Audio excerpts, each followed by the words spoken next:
PS website, so they transferred me to the international division, and there's nothing they can do.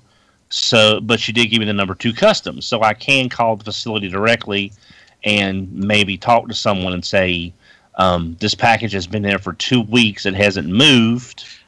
Can you please help me? Ooh, that's what happened. I hate to tell you, Don, but remember when I lost my package from Taobao?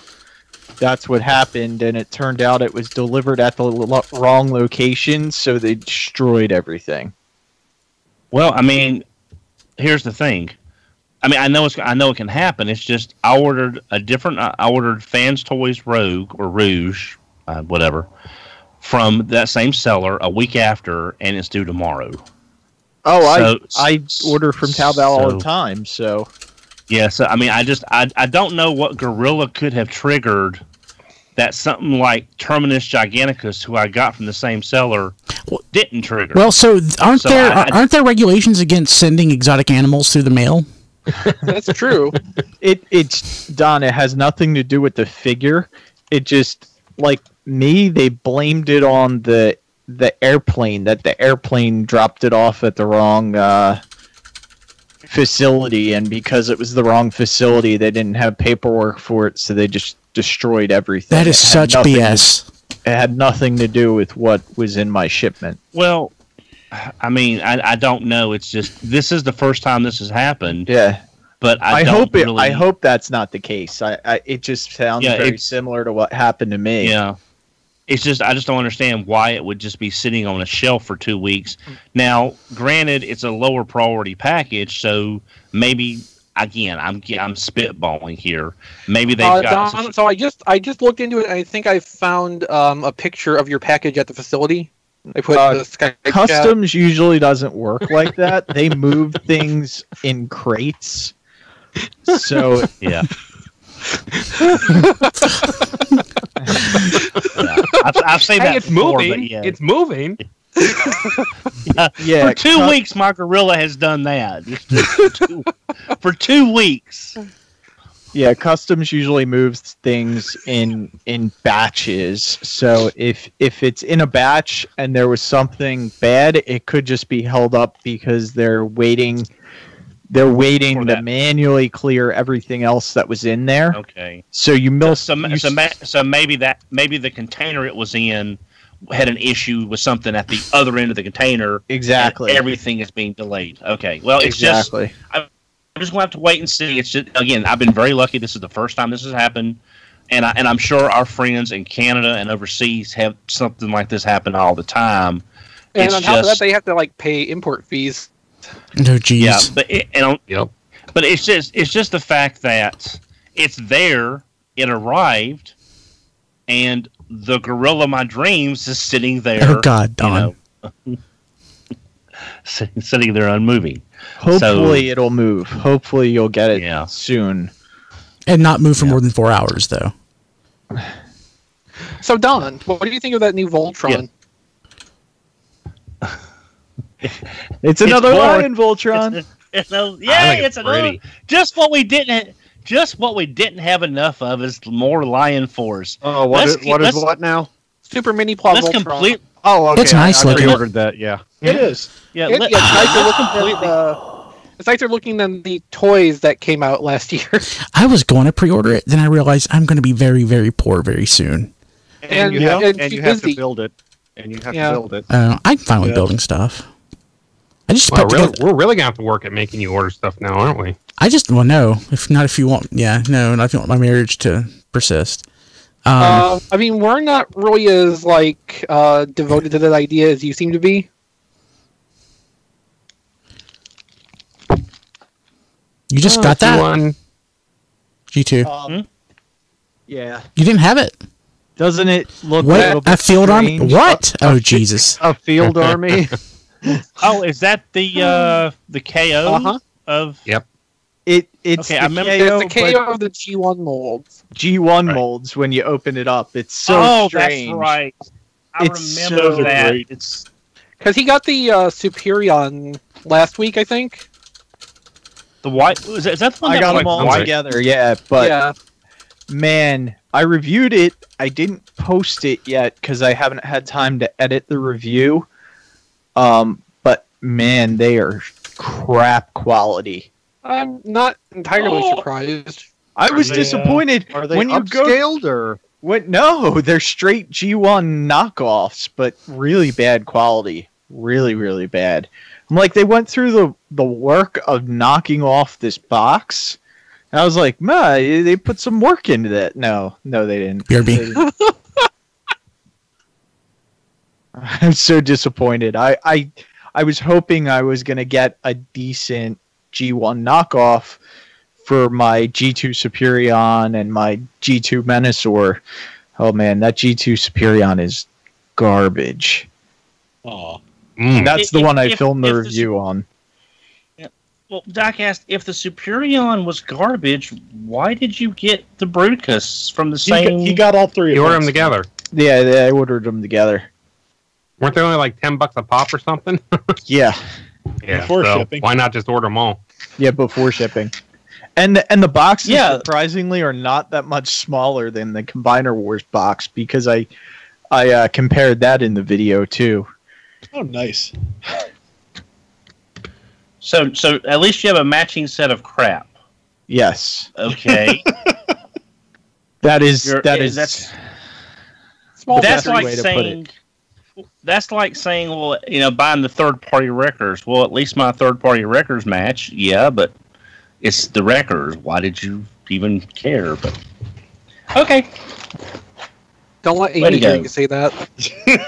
Yeah. No, movie records, not. Oh yeah, those guys. Yeah, I don't know how you feel about them. Yeah, how we couldn't seem to get a set of 3 that were the same in any size class. That's why we have a KO or third party / KO company doing the records right now, so we can get 3 of them that are all in their weaponized modes. Weaponized for your destruction. So yeah, I've got Gorilla coming eventually because hopefully because I really do like the way the side swipe looks as a bull. That could be a really interesting line to get in on. I've got that's a gateway. That's a gateway one. Now that you got the Gorilla, you're going to have to get the bull. Diecast. The bull looks more interesting. Yeah, the bull looks great. I have been collecting for how many years? There are no more gateway drugs. They're all the hardcore stuff now. So it's all heroin at this point. Yeah. So Don's been collecting basically, almost as long as you've been alive, Diecast. Yeah. No. Yeah, I've been with the company that I work for longer than some of my bosses have been alive. Almost.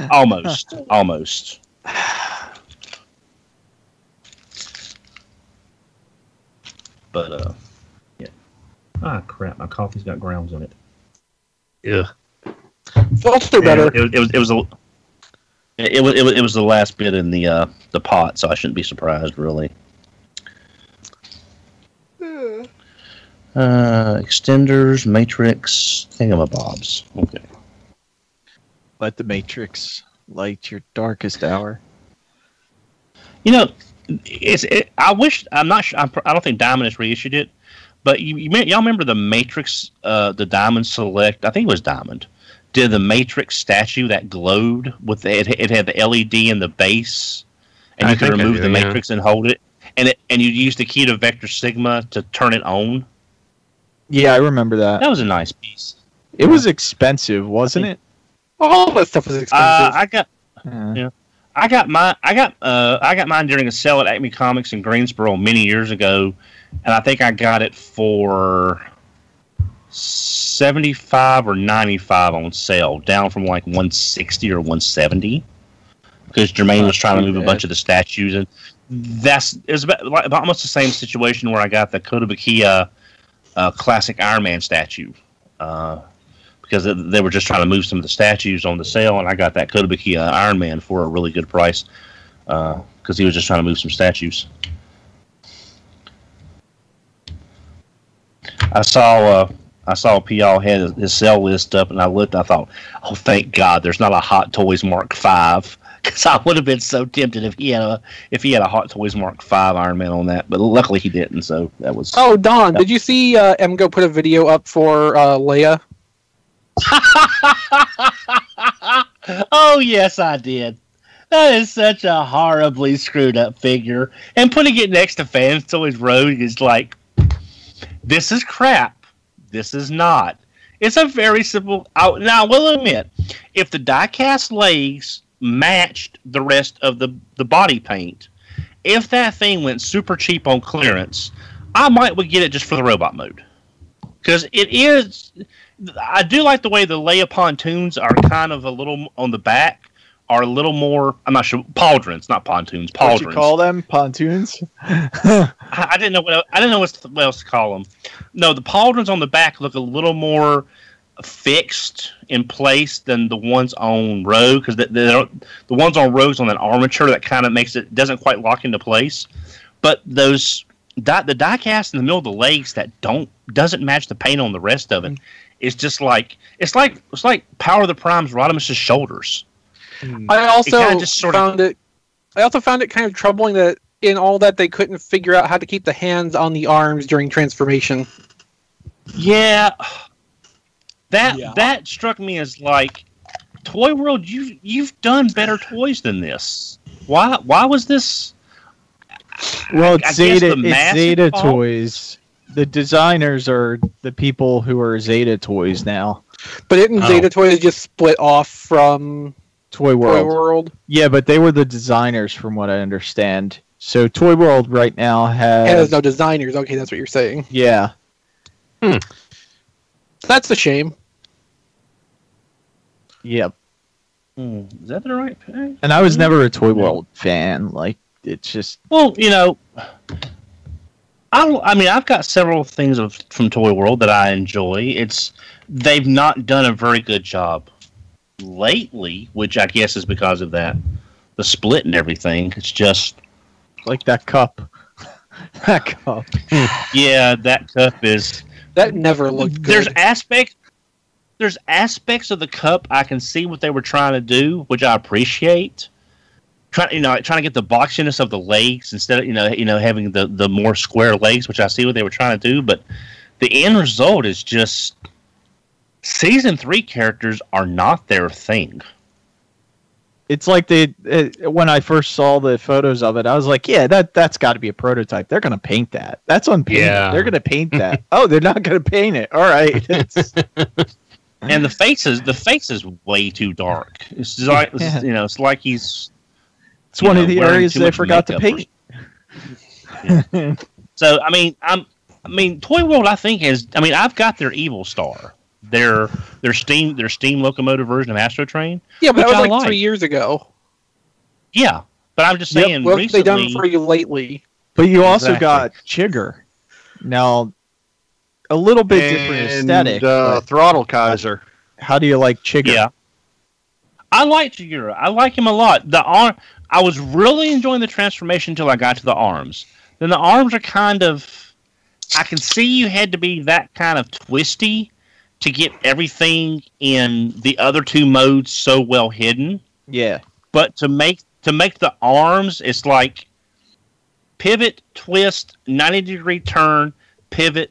It's a very exact order of operations to get the arms out of shuttle mode, the panels on the side to look like arms. The end result is great.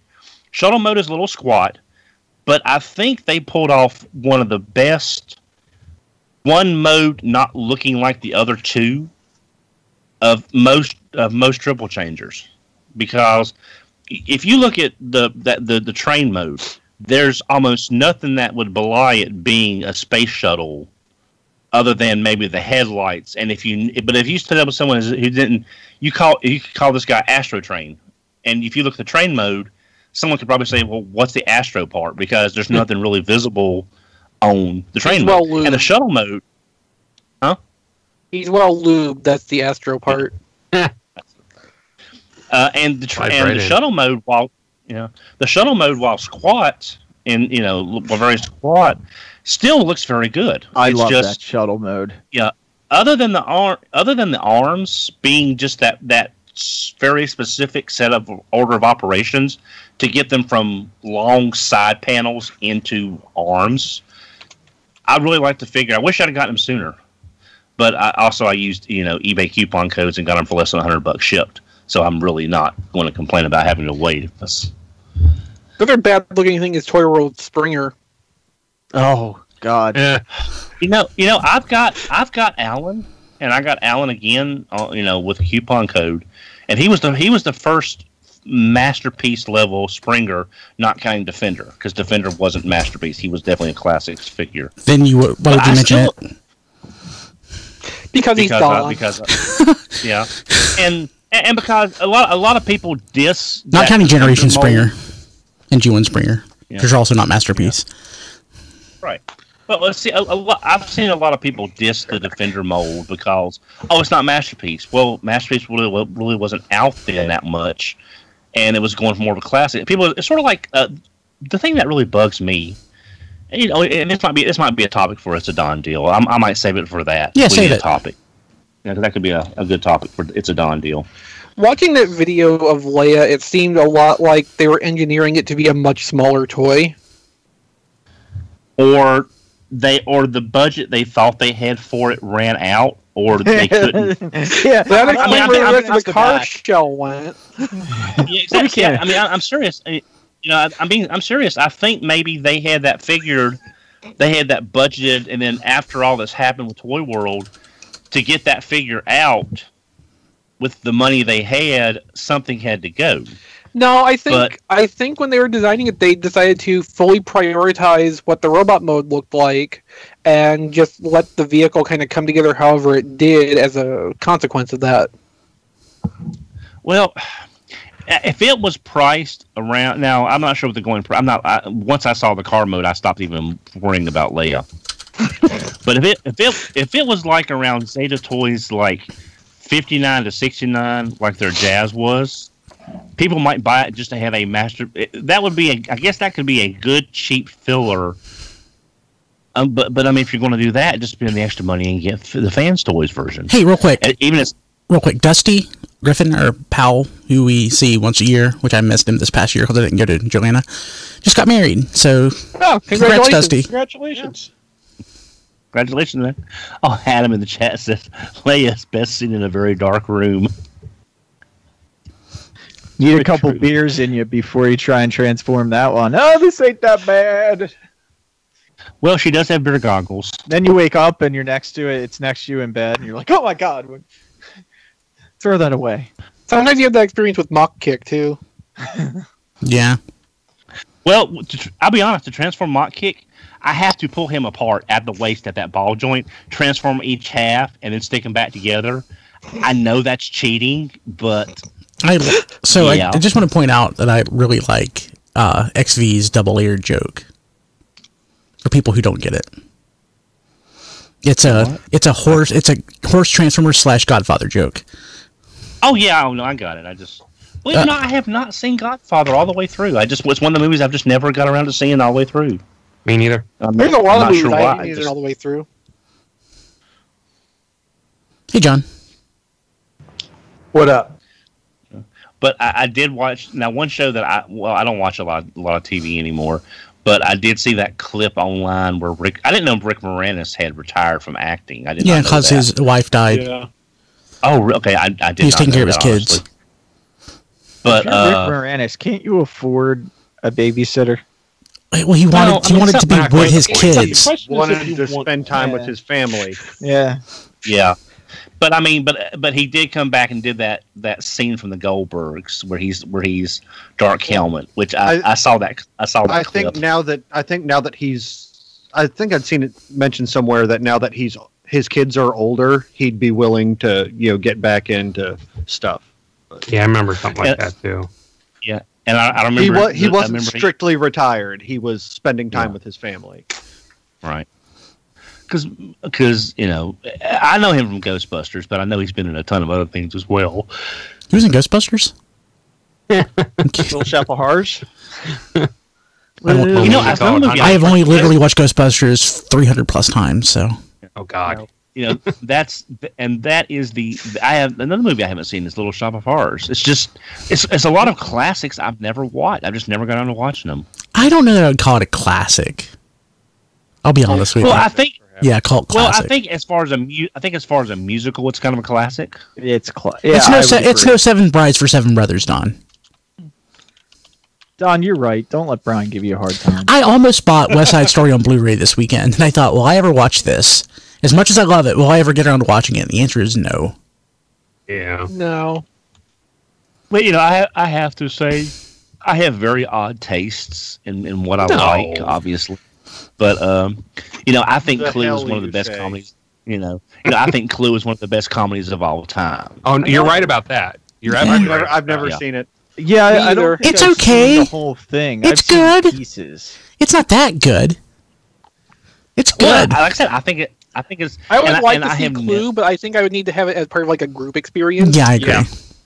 Yeah. And I watched it on syndication down on Channel 45. It's the only time I watched it, there. So that was the only time I ever watched it.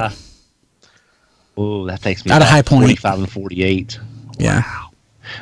Now, kids, for you that don't understand, back in the day when you got to a channel above 13, you had to go to a UHF antenna. Now, this did not look like Weird Al. It did not look like Weird Al.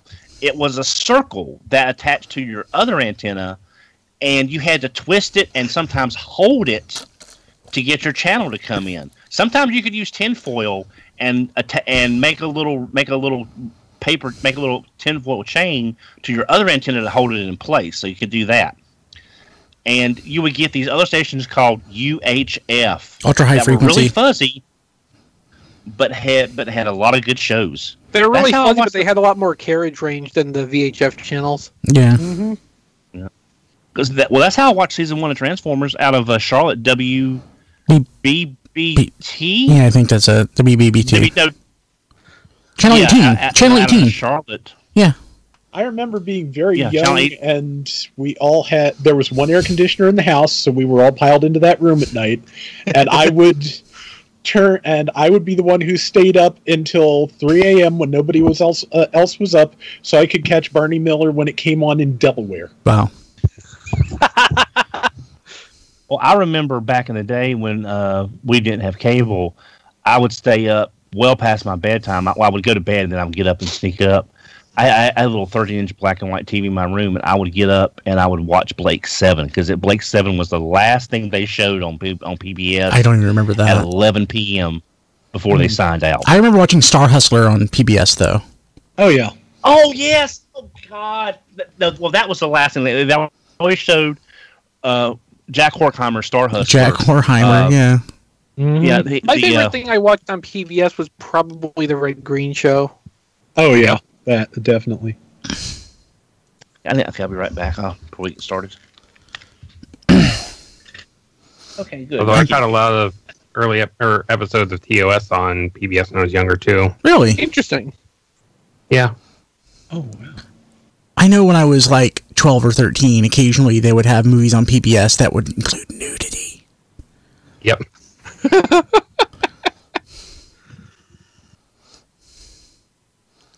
Yeah, most times it was what you didn't want. Yeah, you never wanted to see it. But hey, I didn't know.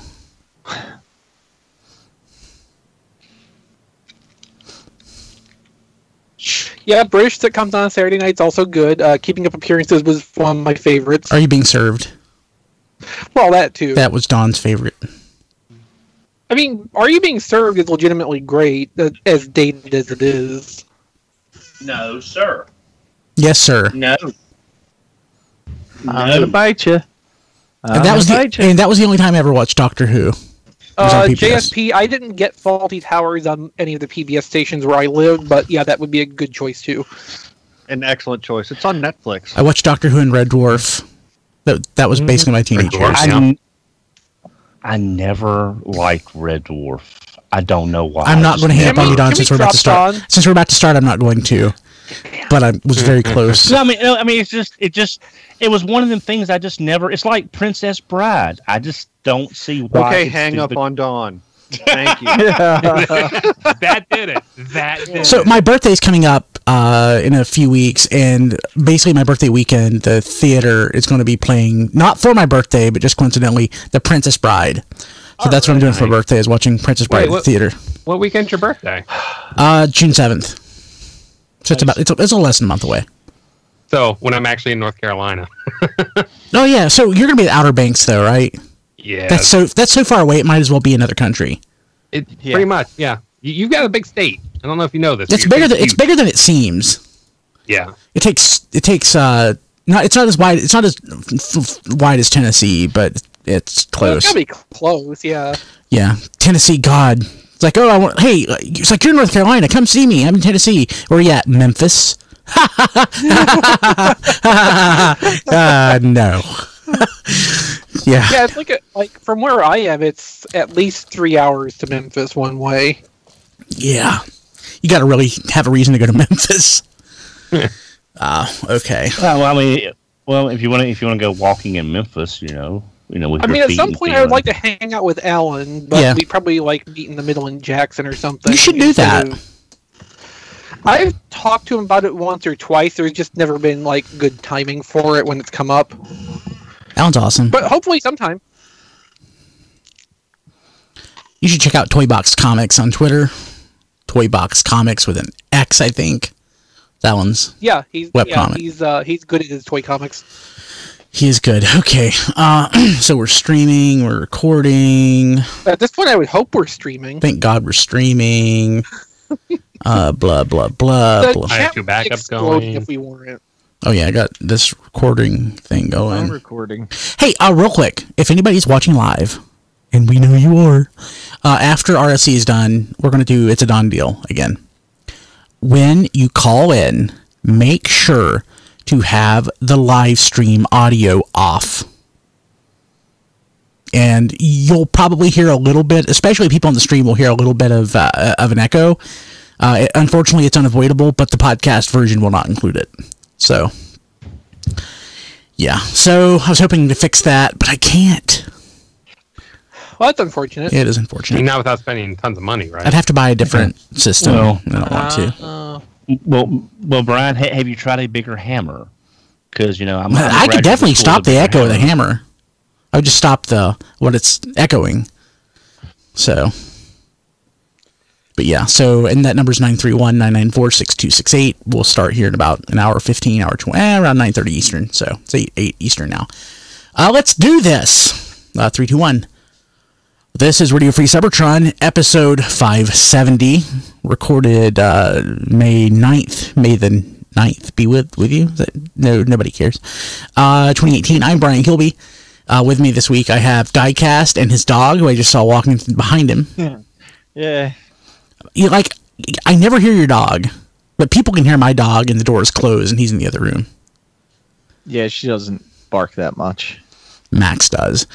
Jason's here. Hi. I need to stop just asking Jason, are you free on Wednesdays? And let's just, going forward, just stick around. Sure. Yeah, I'm happy to do that. That'll work. So cancel all your Wednesday plans going forward for the rest of your life. Didn't have any anyway. Just like the rest of us. Yeah, just like the rest of us. Yeah, that's Chris. There's also Don. Everybody, I got Massey right here. Ooh. Kind of. Is he attached to your leg? No, because that leg is still healing, so I really don't want to go through that again. Well, Massey wouldn't care. I mean, honestly. That's true.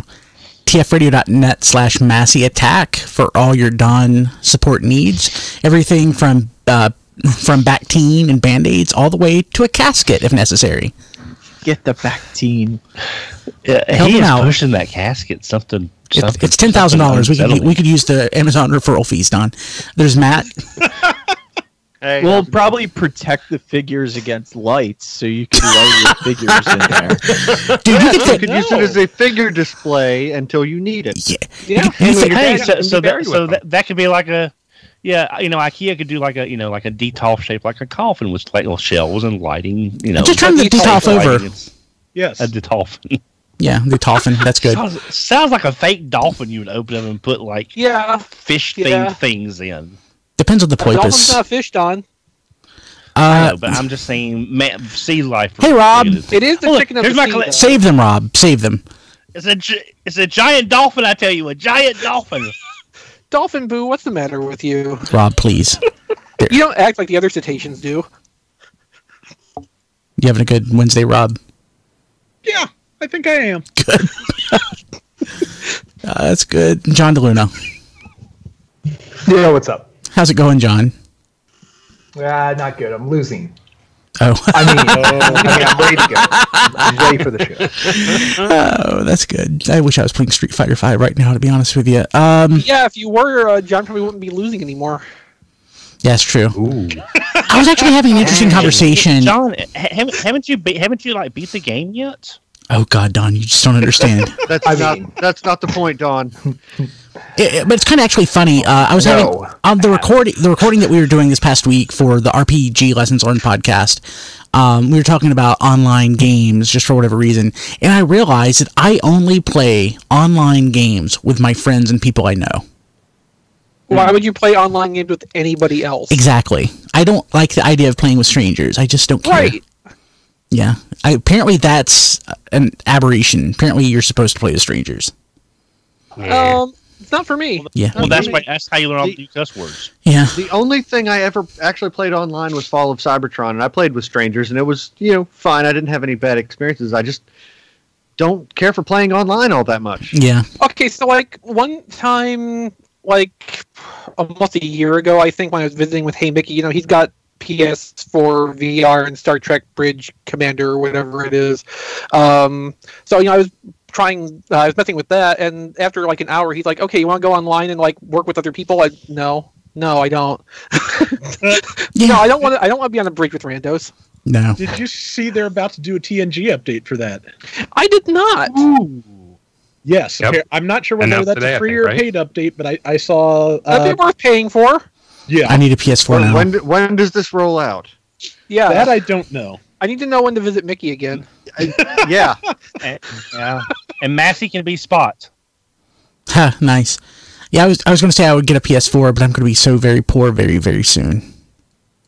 Yeah. Okay, now, I'm sorry, I'm just fixating on Massey can be Spot, and, if we ever do a RFC Patreon, what our donation gift needs to be is video of Don trying to strap VR goggles to the cat.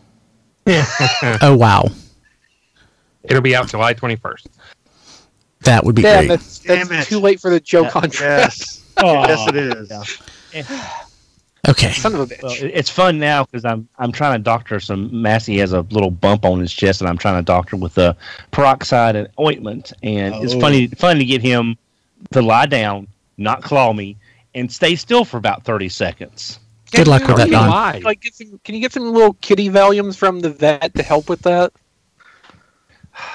I don't want to become addicted to the Valiums because it'd be like, oh great, here, have another one, have another one, have another one. I don't want to try and give that cat pills either. They're pill guns. They work really well. I don't know. I think it'd be fun to be addicted to someone else taking Valium somehow. Yeah, that's the best part. Hey, I mean that makes perfect sense to me, and I'm not even thinking cat terms. Hey, you probably be a lot safer, Don. Okay. Let's move past the cat Valium stuff. Did anybody get anything this week? Diecast needed. Don, go ahead. You go first. I got one thing because everything else is in transit hell at this point. But this is partially Paladin's fault, partially because he's always talked about Planet X and how good their stuff is. Normally, it's not. Their war and fall for Cybertron stuff is stuff that I usually don't deal with because it's just not my thing. But he recommended, he talked about how great they were, and I saw a video for Apollo, which is their Ultra Magnus, and I really liked what I saw, and I think it'll make a good display piece next to City Commander. It's an interesting take on Ultra Magnus. He does have his armor. But underneath all this is still the regular Optimus Prime, muscle truck mode kind of thing. So, again, it's kind of a one-off. I don't plan on buying any more Planet X stuff, but I like the way the Magnus looked. He does have his hammer. He does have his gun. He's got his missiles and such. It's just an interesting take on Magnus without being so Cybertronified. that it doesn't look like him. And the armor, it all fits on him in vehicle mode as well, and it looks like basically a Winnebago of Doom is what he turns into. So, that's the only thing that came in this week. But I'm looking forward to taking him apart and just in him. So, thank you, Paladin, for the recommendations about Planet X and everything. But I don't plan on buying any more unless they do something. Are you rubbing it against the microphone? No. So the listeners can hear how it sounds. No, my arm got caught in the microphone wire, so I was trying to get untangled from it. Hey, Don, I just want to tell you real quick. I just saw a tweet from you. Friends don't let friends watch Gundam Wing. Just let you know. So. Well, no, I just met this guy today. He's a new person at the store, and I was just saying. Time for an intervention, Don. And my favorite is time for an intervention. Huh? Time for an intervention. Hey, Diecast, you get anything? Yes, I did. What'd you get? Well, I'll start out with the box of sadness that I got, because I got this box of it's knockoff G1 or G2. The box is G2. The box says G2, but it's not the Combiner Wars. But they ripped off the Combiner Wars box for whatever reason. I got Menasor, Superion, which are both G2, and then I got a G1 Devastator and a G1 Defensor. And I was hoping that they were going to be decent quality KOs. They're absolute junk. How much did you pay for them? I don't want to say. Okay, are they upscaled? No, they're it sounds like they're lesser than the Easter basket stuff that we used to get for $5. To be fair, though, those Easter basket knockoffs for $5 or $10 were surprisingly good quality for what they were. Yeah, they've really gone downhill since. I have a review of Superion that I filmed. I just need to edit it and upload it. So if you check out RFC Reviews on YouTube or tfradio.net/reviews, you'll be able to see this. I'll probably have it up either tonight or tomorrow to be able to see the wonderful quality of this knockoff G2 Superion. But so it's G2 colors for Superion and Bruticus, right? Yes. But not Devastator, who would be one that I would want in G2 colors. Correct. And Menasor is also not G2, which would be absolutely the one that I would want. No, Menasor is, Defensor is not. Menasor is in G2 colors?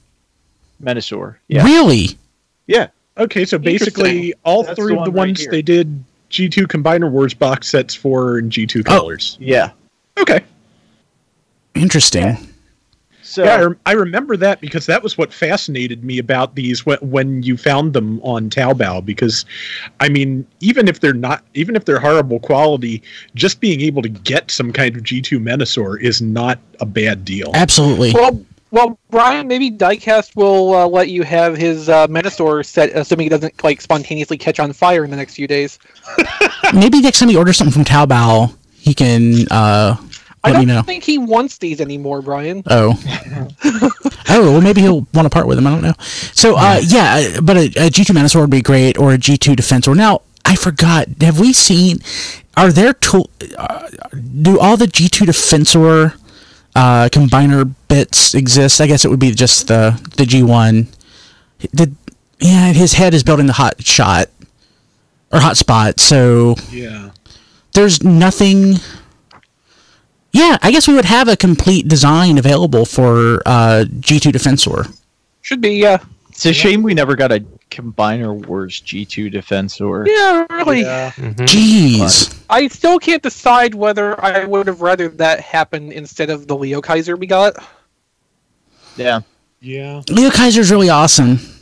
The limb robots for the Leo Kaiser set, I really like. They've got some fantastic head sculpts on there, and I like the color they did on the torso for their Gethsaurus. So I'm happy with Leo Kaiser, but man, I would have loved to have a G2 Defensor. Yeah. I also got a really fast little tank. Your Weijing Omega Supreme. My Weijing Omega Supreme, and obviously it's still laying on my floor in the living room because I put the Fans Toys Omega Supreme in the center of it, and I was having fun taking photos of it, and you can see all the photos and the videos on Twitter at Diecast2. That thing moves. But this thing, it moves fast on the track. Really nice. It's not the Omega best. Speed. Omega Speed Supreme, yeah. It's not the best Omega Supreme. I really don't like that it's kind of like an exoskeleton and you're just putting the leg pieces on it and stuff like that. But it does have a lot of electronics. One of mine, the claw arm, it has a speaker and wires in it, but I'm not sure what it does because mine came missing wires. Like I took it apart thinking I could fix something, and I was like, "Oh, there's not enough wires in here." Hey, so did your Terminus Giganticus or Alchicus, my wallet is it electronic? Does it go around the tank? No. Okay. So this is the best one, fun factor wise, for the base mode, I guess you could say, because it actually works. So now, Diecast, at Christmas this year, are you going to set that up around the base of your Christmas tree instead of a little train set? Yes. Yes, that would be great. And then he does his headlights up too, so that's actually lights up pretty good. Yeah. They did a nice job on it. It's not the best, but it's. Are you getting Gabriel? A fun toy. I'm gonna do what Don's doing. I'm gonna get the blue version of Gabriel. Gabriel is now so very tempting to me after finally seeing them side by side. Yeah, but now you don't have any money anymore. That's true. Damn it. The Wajang it actually has a lot more paint than a lot of the photos show. A lot of the photos show very minimal paint, and they definitely did a lot more applications on the final release. So it's actually a nice looking Omega Supreme. I just don't like the robot mode for how the pieces form onto him. It's not as nice as like what I have with Fans Toys. But it's not a bad Omega Supreme. Well, the thing with this being a Wajang original mold is I don't think they've done a ton of original molds before. That was it. The first one, wasn't it? No, they've done like a fire truck. Well, yeah, the Megatron and Megatron. And I think they had like a fire truck combiner. If that was a KO from another set, I don't know what it was, but probably to keep the price down, with this being one of their first figures from scratch, they probably had to look at that from a cost standpoint when there's already two Omegas coming out and they're the third one coming to market. But I think it's cheaper than the other two, not by much for Gabriel, but he is cheaper than Terminus Giganticus. But I really hope they do like a third repaint, which I guess, as I said, I can't imagine who else they could do but Omega Supreme or something like that. Is that an oversized Squeaks? Yes. Oh, jeez. Yes, an oversized Squeaks. It just looks good when you put him into scooter mode and you can have like deluxe size Transformers riding him. So that's what I got it for. Here for fun value. Finally, a toy for fun. A toy for fun. That's the movie toy. Oh, Diecast, by the way, according to Tony in the chat, apparently that Omega has phrases from the G1 cartoon. Yes. So is it okay. The audio I heard sounded like it was recorded. It didn't sound like, was it Jack Angel? Who did Omega Supreme? I don't know who voices Omega Supreme. I'm sorry. But it didn't sound like it came from the original cartoon. It sounded like it was recorded after the fact. Yeah, it may have been. They may have gotten in contact with who did Omega Supreme, and I mean, it's possible. It was Jack Angel, so it's not possible. Is he dead? Jack Angel died, yeah. Oh, okay, so yeah. When? Maybe it was taken from Jack Angel. He was just at TFCon last year. Oh no, he's still alive. Who was it that died? Who was it that died recently? We lost Buster Jones. No, it was not Buster Jones. Not Buster Jones. Or somebody died last year. Wally Burr. Okay, well, I apologize to Jack Angel. Many apologies. He is still alive and kicking. He's only 87. So maybe YJing did call him up and say, "Hello, is this Jack Angel? We would like for you to record something for a toy."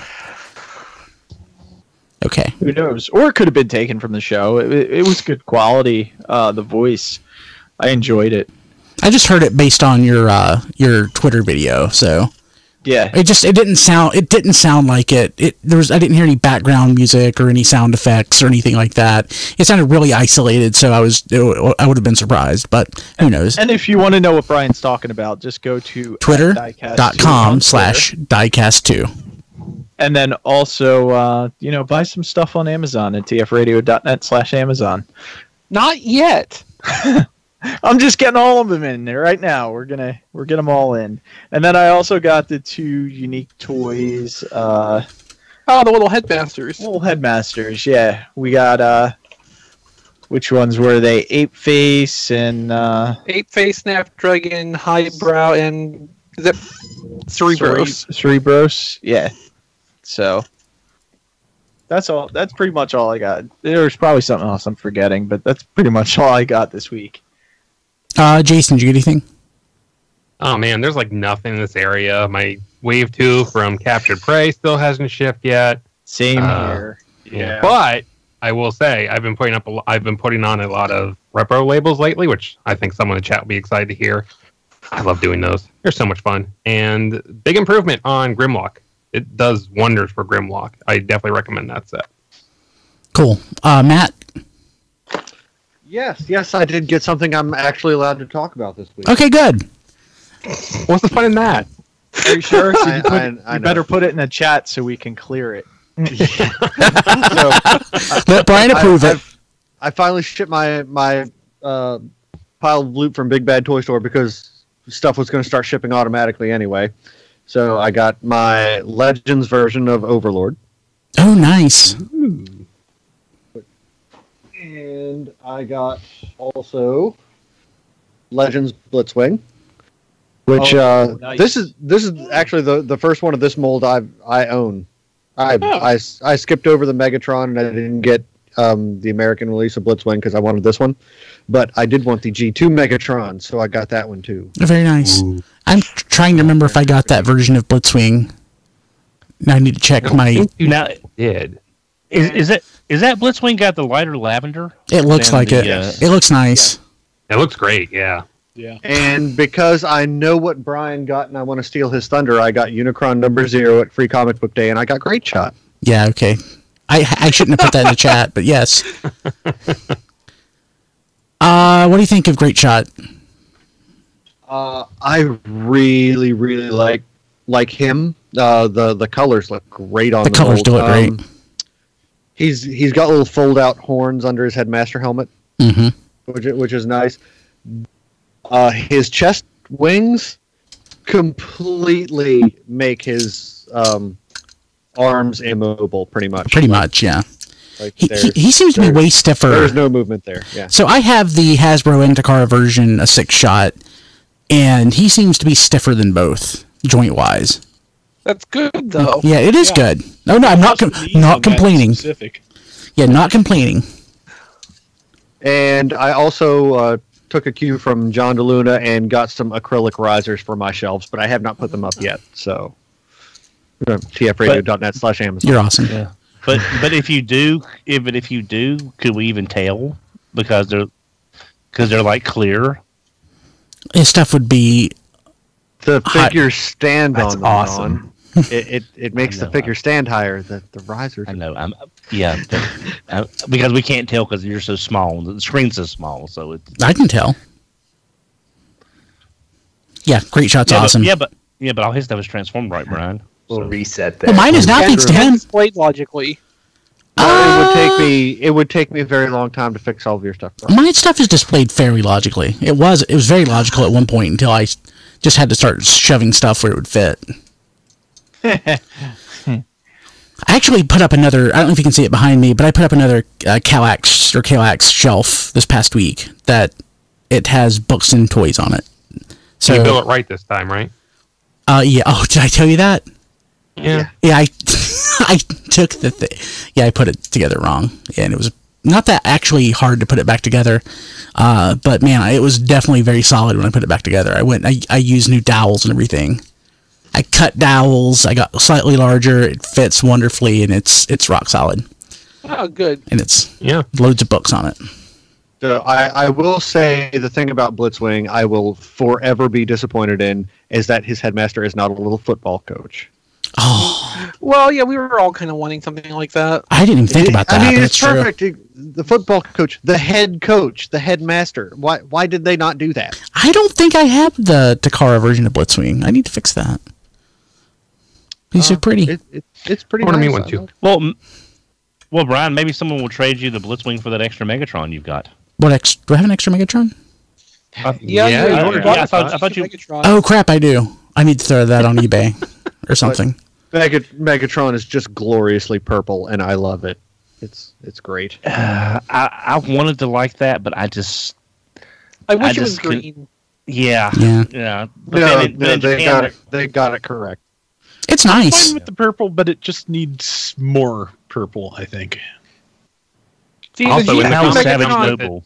The G2 Megatron I bought when I was a kid, first interested in Transformers, was the big electronic green G2 Megatron. So that had a little bit more of a resonance with me than Archforce. The G2, but I don't care what you like. I wanted the purple one. The G2 Megatron that Don bought off the shelf when he was 35 years old is the G2 Megatron that we all deserve. But not the one we need right now. Yeah. Huh. How was Savage Noble? It's the little Fangry Titan Master, but it's red. I mean, was it the paint? I mean, is the paint okay on it? Because I read somewhere where there was some paint issues on the Titan Master. I actually didn't look at that close. It just kind of went on the shelf with all the other Titan Master vehicles. Okay. That and the gunmetal shuffler I got with Blitzwing. There. Okay. Shoot. I need to fix that. Chris, you got anything?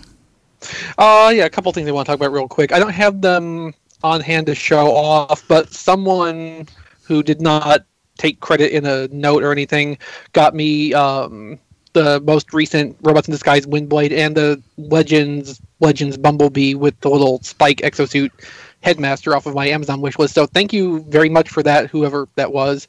And then also I got a few cheap older toys. So for the first time, I've actually got Karada from Beast Wars Neo. Yeah, so like I've had Night Viper from Beast Machines for many, many years. I got that when it was brand new, and this is an interesting alternate take on doing a snake transformer. I like the different direction of the engineering, and also like the cowboy hat and poncho thing they did with the design, and the whip arms a little bit fiddly.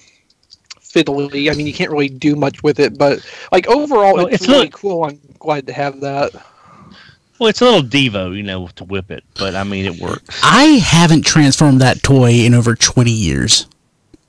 Or however long. I transformed it yesterday, but, it's the first time I've got it. Well, unless it came out in 99. I got it when it was new, and I don't think I've touched it since. Also, you might remember last year I was able to get a Hasbro Computron for rather cheap because it came without the scrounge, so I got the scrounge now. And I got that cheap enough. I don't remember exactly how much I paid for that Computron, but I would say I'm under $45 total into a complete Hasbro Computron now. Nice. So, and scrounge certainly is mustard. Like he's the exact color of French's mustard. Yeah, but he's the right kind of color yellow, because I don't think he would have looked nice in that gold spicy brown mustard color like he kind of was in the comic. I don't think he would have looked as good. It might have worked. He was pretty bright yellow in the comic as I remember him. So, anything else, Chris? And then okay, I got the Orion packs from the tribute set or whatever. So. Yeah, it was cheap enough where it's like, might as well. I really like that mold. Yeah, the mold's pretty good. I like Legends Cup is still the best expression of that mold overall, but this Orion's much preferable to me over the Power of the Primes one in the Optimus. So real quick, the person I was thinking of who passed away last year was Dick Gautier. Yeah. Rodimus. Yeah. Prime. And in my mind, they always look alike. When I think of their picture, you always see the same headshot on the internet, and they both had kind of like similar-ish hair. So that's why I thought, oop, we lose Don. I didn't hang up on him. I thought you did that. Yeah, I think we lost. I hung up on him when he was talking crap about the Princess Bride earlier, but as you should have. Yeah, right. As you wish. Yes, that was appropriate. So, but I'm certain he'll be back. But I am going to transform our day into an adventure. Yeah. Rob, did you get anything? I like for Don to feel as though he's doing well before you hang up on him. Very nice. Well, I had a little bit of disposable income for the first time in a while, so I bought a laptop. Really? Nice. Yeah. Nice. Wow. All right. What'd you get? I got a Fujitsu Lifebook T902 because it has stylus compatibility, Wacom stylus nice functionality, so I can actually draw with it if I want to. Oh, nice. So that I've been nursing along a 13-year-old Toshiba satellite, and it's kind of seen the end of its days. So it's time to get something new. The remarkable thing, though, is that it still works. Yeah. Yes. Yeah. About the only problem it has is that the headphone jack is a little bit what's the word? Shot. Unreliable at this point. Yeah. Kim is rocking this she hasn't used it in forever, but this 9-year-old Dell. It still works. It's actually sitting on the table in there, and I can hear the fan just blowing really hard all the time. It's like a 17-inch Dell back when it was a good idea to get a 17-inch laptop. Mm. Now that's just crazy. Like I bought a 15-inch laptop last year, and I'm like, this thing is freaking huge. Why did I buy this? Mm. So, but yeah. We got my mom a 17-inch laptop a couple months ago. She loves it, but she's also half blind, so it's great because she can make the print on there really huge now. Yeah. John, did you get anything? I didn't get anything this week. I did finally use the last week to really open and mess around with Grand Maximus, so he's awesome. And I did pre-order or prepay on something that I'm excited about that I'm picking up on Saturday night after the mall closes and the Toys R Us outlet closes for the last time. For $40, I bought like a 7-foot tall Jeffrey standee, which is awesome. That is awesome. I'll take pictures of that for sure, and that's going in the office. How much did that cost? $40. Oh, that's great. Very nice. Two-sided, like 6.5, 7 feet tall. It's like a big, dimensional cutout of Jeffrey. Like foam core with a big, cardboard base that they put at the entrance, and they had two. One was sold, and the other one was scooped up by me. So I guess this is a PSA. If it's not too late, they are definitely in the final days at Toys R Us's, and so everything's for sale. And so if there's anything similar at stores that are still to be had, they're really cheap. So if you want once in a lifetime store fixtures and stuff like that, you should probably get in your car. Yeah, that's a great idea. So again, I just want to point out one of my favorite things, and I'll see if I can get it on video here. Is that right there? It is on video. If you're watching the video, it's in the lower right-hand quadrant, that Creo G.I. Joe display. That's yeah, I can just barely see that. Yeah, Joey, JT Hogg, got that for me a few years ago, and it's my favorite thing. And crap, if I'd have thought about it, I would have gone to see if they would sell me any of their Lego displays like that. Oh, yeah. I bet they're gone. I bet you Lego's taking those back. Probably. If not, I bet you are weeks, if not months too late on asking about that. Yeah. Also, I think Don's back online if you want to add him back to the call. It's optional at this point. We've seen him back before. It's a done deal. Yeah. So, yeah, okay. Let's go ahead and This Week in History real quick. I just want to mention this because it's the worst game ever. This Week in History 2004, that horrible Transformers PS2 game by Melbourne House is released in the US. Did I wake up in an alternate universe? Oh, wait. You're confusing this with Transformers Tatakai again. Yes, I am. Okay. This is the good Armada. This is the good one. Yeah. I thought Melbourne House was the one that did because I thought that was Atari was the publisher. Yeah, Atari was the publisher. Okay, that's why I always screw that up. Okay, well, a very good game was released 14 years ago today or this week. Maybe one day if we're lucky, like somebody like Frank Cifaldi will get a hold of whatever they actually did on their Energon game, because I'm curious. Oh yeah. Yeah, this is one of those PlayStation 2 games that I still own because I refuse to trade it in for credit. It's a great game. But the you would never get credit equal to the worth of the game anyway. I mean, in the past, I never would have traded it in for credit. Thus, I still own it. That G1 game that I love bashing, terrible. Yeah, but that's not this. That's not this. Every year you do this. Yes, every year, because I forget. It's a tradition now. It's a tradition. I gave up playing the Armada game because I can never get to that little island in the tidal wave level to get that mini-con that you had to have to defeat tidal wave. So I just never got past that point and just stopped playing. I don't know where the game is nowadays. Well, at least that means you had like the great experience of walking around on and inside tidal wave and ship mode, which is like the highlight of that game. Every year. No, that must have came after because I never had that. I don't remember. So you know what? To pay penance, what I should do is I've got a couple. Last year I bought a new capture device for games. I should. My PS2 is like right here. I can touch it. I should do a live stream of me playing that to pay penance. Yeah. Yep. Actually, maybe to pay penance, I should play the Beast Wars game. You did that for Extra Life. Yep. Yeah. I mean, you know, we've been there and done that. Like, if you want to do the Beast Wars game, save that for Extra Lives again this year. But if you want to just do like a one-off penance stream, you should play Tatakai, actually. Oh God, yeah. Ooh. Yeah. Actually, hey, Brian, yeah. How about Speed Run Return of Convoy? Well, speedrunning kind of implies that you would ever finish it. Right. I guess I could use the Game Genie, but I mean, you wouldn't qualify for like legit speedrun records that way, but you know. Yeah, why would I want to? Yeah, okay. Okay. You don't want to become the king of Convoy? Nice.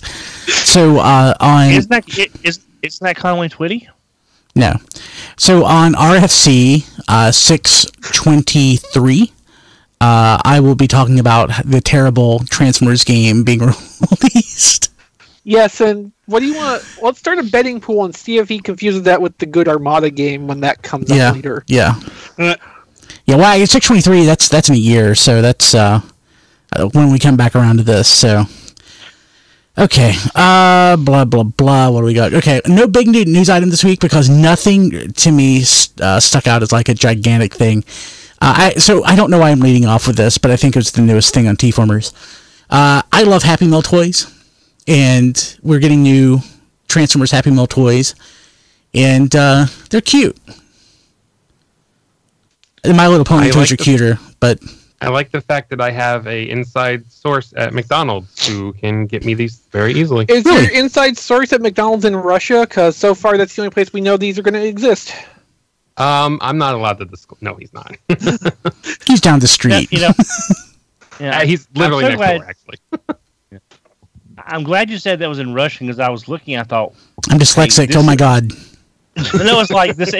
I'm saying this image is flipped to protect from being taken down, but what is it trying to say if it's unflipped? And then I realized, wait a minute. That's got way too many, if this were, it's got way too many consonants. Yeah.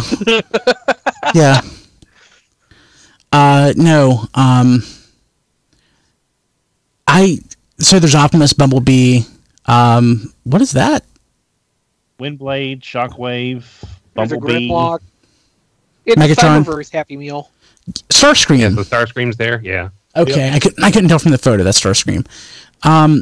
They're very cute. I like these. I just hate that some of them are robot mode and some of them are vehicle mode. Yeah, I mean, some poor kid is going to get screwed and get a car out of all this instead of all these other things. Yeah. But that's pretty cool. It's pretty neat. I love Happy Meal toys, and we need more, but they need to transform. So something I don't know that we need, but right now it's just in Asia. Power of the Primes Volcanicus Dinobot Combiner gift set coming to China.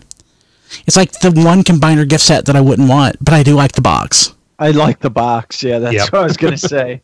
Yeah.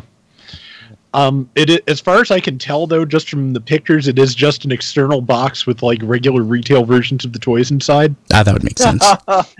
Just thrown in there, and a notebook and some kind of redemption device for like credits in Earth Wars. Well, Also, see, the whole package is being listed on Tmall for about $200, so it's not cheap either. Yeah, really. Yeah. I don't like the box that much. Yeah. No. Yeah. My Dinobots never have been combined. The first notebook better tell you where the treasure is buried. Yeah. I don't even have my Wave 2 Dinobots. I only have Wave 1. Yeah, at this point, with how long it's been since I've seen a whole set of Wave 2, I'm kind of regretting skipping the Dinobots when I saw them. At the same time, though, I'm beginning to care less and less. Well, you didn't skip them so much as send them to me, and thank you for that, by the way. No, I saw another set before that. Oh, okay. Now I just need Grimlock, so I actually have can combine these things. You've got better Grimlocks. I do, but I want to combine the damn thing at least once, and then just figure once, out. right? Yeah, probably once. Go to any Target and you can probably find a Grimlock. Okay. Not mine. Yeah, me neither. Hey, so MP42 is going to be cordon, as in like cordon bleu. But he's white. But he's white. But he's blue because he's a police vehicle. I was thinking. Go ahead, Don. Sorry. No, go ahead. I was thinking cordon because you cordon off something if you're a police officer. Cordon off an that area. actually is the reference. Yes. I think that's much worse. I think that's terrible. It's probably. I agree. It's right, but it's terrible because that is like. Why not just call him just beat cop, or why don't call him barricade? Because that's terrible as well. Yes. Yes, barricade. Cordon is exactly the equivalent and opposite of barricade. Oh. Yeah, I think it's terrible. I like cordon bleu better. It doesn't bother me. I love that figure, and I will absolutely buy it in a. But it's a Diaclone Sunstreaker. Here's the photo from Maz at Transformers 1 or Square One, on his blog. It's let's see if I can expand it. Yeah. So wasn't there also a red Diaclone Sunstreaker? Yes. Yeah, there was. Yeah. I kind of would have rather had that. Well. Yeah. I think what they might have done is because I know I'm not sure if Takara does anything with third party. I know we've talked about this before, but that might have been the obvious thing to do is the red Diaclone. But there hasn't been anything done in either first or third party with the police version. So I don't think they would care on. Well, I'm just saying maybe they're looking for. Some I think kind of the red wow one's factor. still going to come out down the road. Yeah, that's. Yeah. Oh yeah. I mean, it's too obvious of a filler to get more money to make the mold less costly. But I think that if this is the police deco, it'll get more people like, that's something we haven't seen. It's not the go-to it's the less you expected recolor. So I'm stuck on this. I'm stuck on this cordon off thing because you don't have to be a cop to cordon off something. I can cordon off something. Anybody can. You don't have to be a cop to barricade something either. No, you don't. But third-party names usually have some sort of implied funny haha meaning. And it's not funny haha. It's also not third-party. No, it's an official it's the officials. F that. Never mind. Yeah. Not my night. That was kind of funny haha. Yeah. A little. It's a little funny sad, actually. And this is scheduled for release in September, I believe? October, I think. October? Okay. It's 100. I don't care. I'm excited either way. Domestic price is $140. Domestic price is like $140 if I remember right when it's imported from I think Big Bad. Wow, really? Yeah, it's a little steep. Thanks. Yeah. Well, since I've got Sunsurge, I didn't buy Sunstreaker, but I do like what they did with that mold. So I will probably get this just to have the Sunstreaker mold. It's something different, but I'll try to Dynamics it down a little bit to make it a little more palatable. Yeah, I can't imagine 140 for that. Nope. I would say we should be watching for like a possible simultaneous Hasbro release, but then there'd probably also be issues of they'd have to purchase licensing rights because they have that for the Datsun already for the Enemy Prowler release they're doing later. But, they haven't done anything that would necessarily let them do Sunstreaker or a mold based off that design. And real quick in the chat, Phaserbeak said Kilby needs caffeine stat. Well, here we go. Oh, boy. Absolutely true. Thank you, Phaserbeak. Okay. So, yeah, what do we got next? Down about Snarl, Universal Studios exclusive. You can pre-order this one, though, for just $20, which seems like that's way cheaper than it would cost Universal Studios. I'm sure, yeah. I just don't want it. No. It's not an interesting deco to me. Yeah, nor is it an original mold, because the other Universal Studio exclusive, which was Evac. Yeah, Evac. Evac's is basically the frickin' vehicle that they have in the ride. Yeah.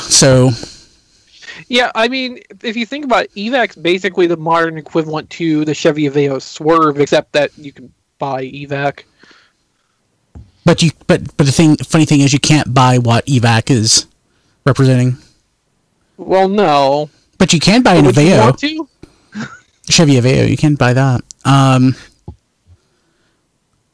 This doesn't look bad. I didn't say it looked bad. It's just not interesting. It's just not interesting. Yeah. But $20. I guess I'll probably get it, but I don't want it. Okay, so I know, right? Optimus Prime. It's gonna be hard for you to break these habits. So, yeah, I think I mentioned it before, but again, so I'll be working toward adopting some kids, plural. Working toward it 3. So, yeah. Here's the story. It's gonna be expensive. Man named Brian. Very expensive. Here's the story of a man named Kilby. That fits the pattern of the song better. Yeah. So Studio Series Optimus Prime. And you can see his face until he gives it to me. So there's some paint differences on this one too, and I'm kind of wondering if this is the Optimus coming in Wave 3.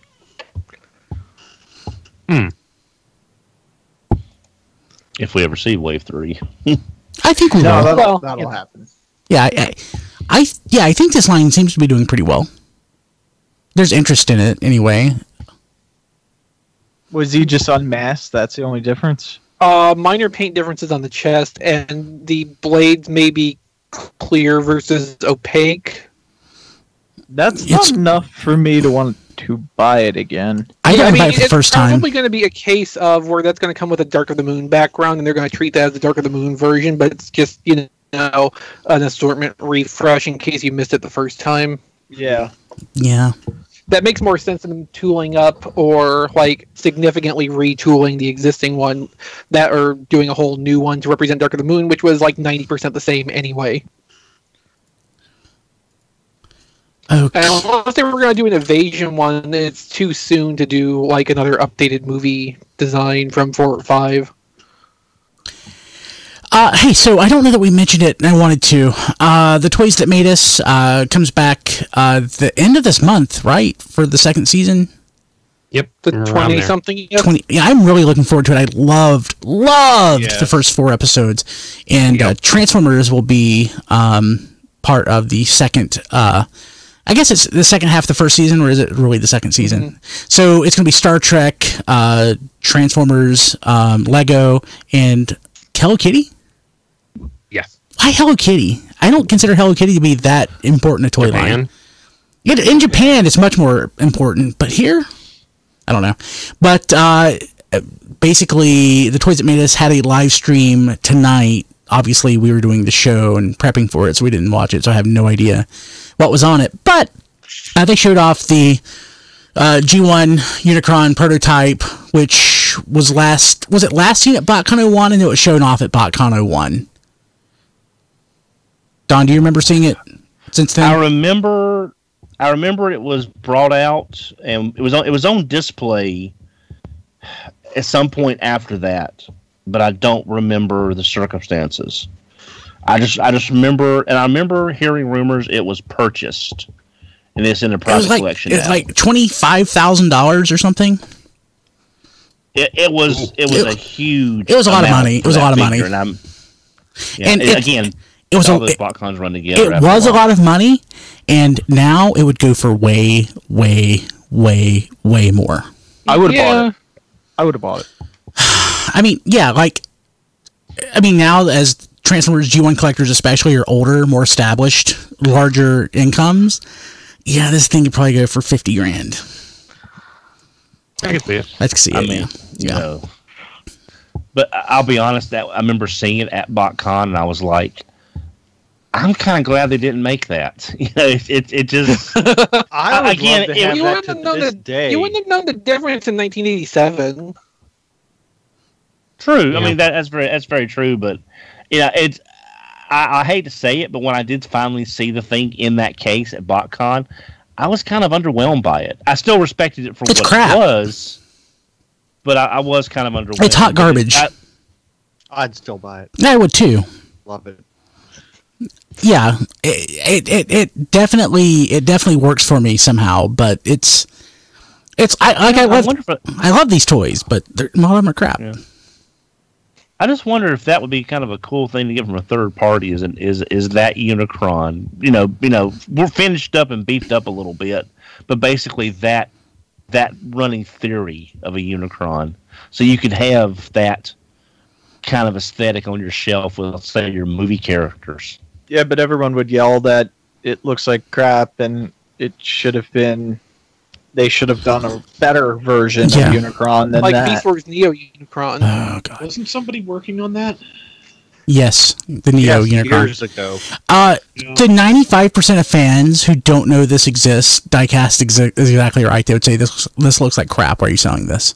Mm-hmm. Yeah, and they wouldn't get it. It was supposed to look like that. Yeah, that's true. Yeah.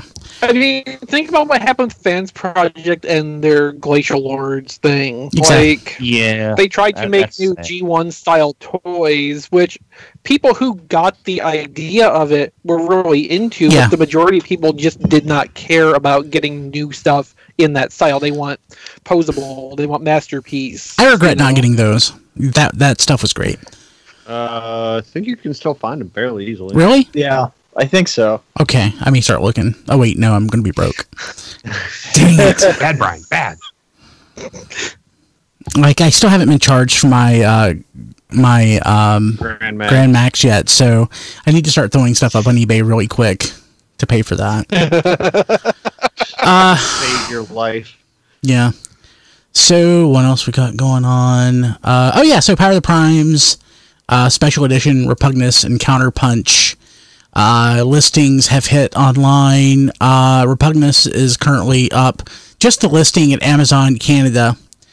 Currently, they don't have any details about when the item will come in or whatever. And Counterpunch is at Amazon.com again. We talked about that last week, but both are now up. So, hey Rob, do you think either one of us will get an entire Repugnus? No. I hope so. Maybe together we can build one. It's just a tease because we still don't have photos. We don't.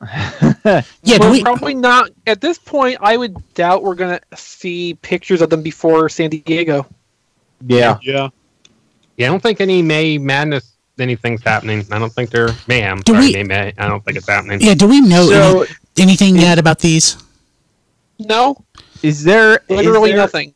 Any reason to think that Repugnus may be Canada only and Counterpunch may be US only? Since no, there's not. Because both of these showed up on a distributor website in Europe somewhere first. So okay, I think there was one in the US distributor as well, but I can't confirm. Maybe. That.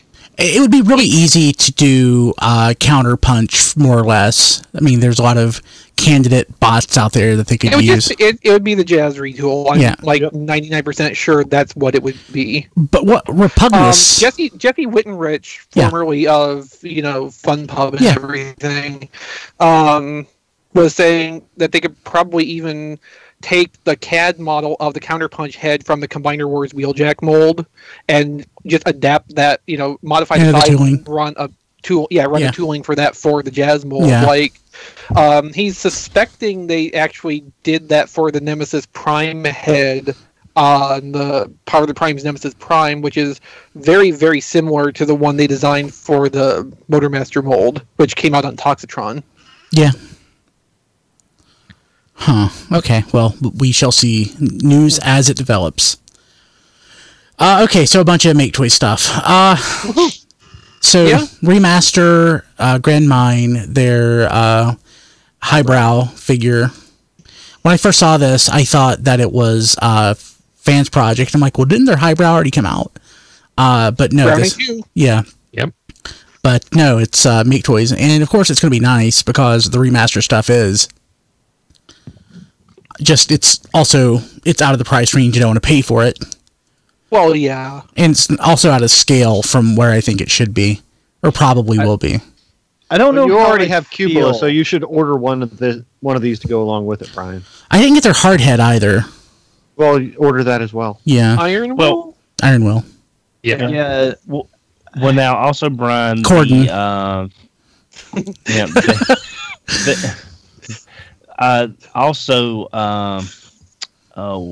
Hang on. BBS model has done the KO of Cupola and Iron Wheel in a very high quality figure, so they may do a KO of this after it comes out. Are they free? So they're cheaper than the Make Toys. $5?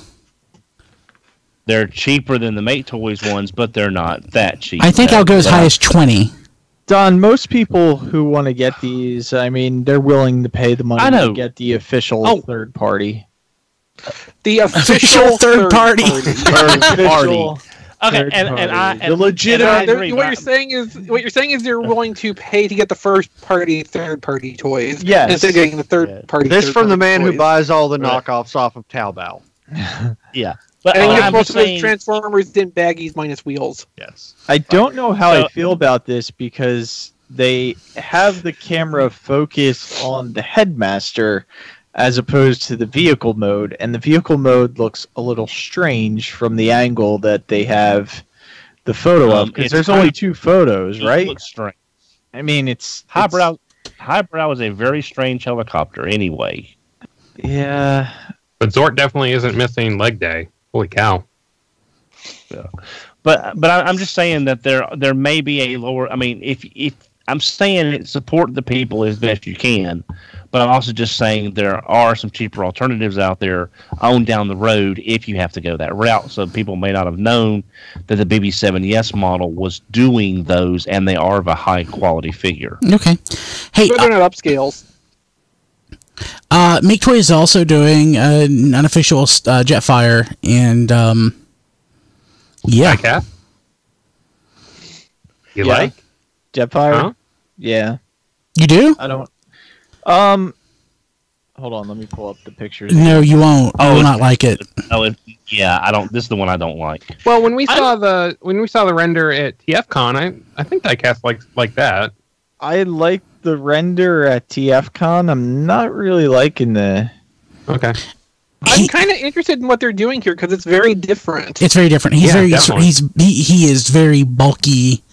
It's just an odd mecha looking toy. It's too seekerish for me to be Jetfire.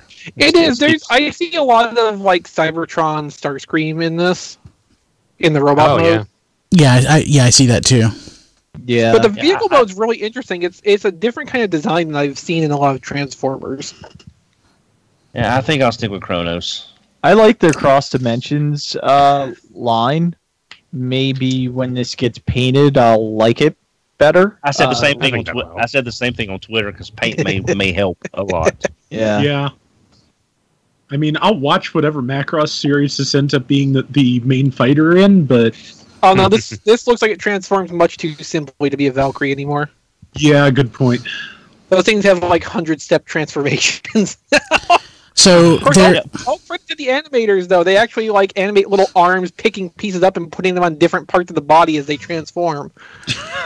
So, another Make Toys item, their cross-dimension Divine Shooter, their God Bomber figure. It actually looks pretty nice. Yeah. I want so bad. Yeah, better than the official one. But, wow, he did not skip Forearm Day. Nope. He's very Popeye-like. He's strong to the finish because he eats his spinach.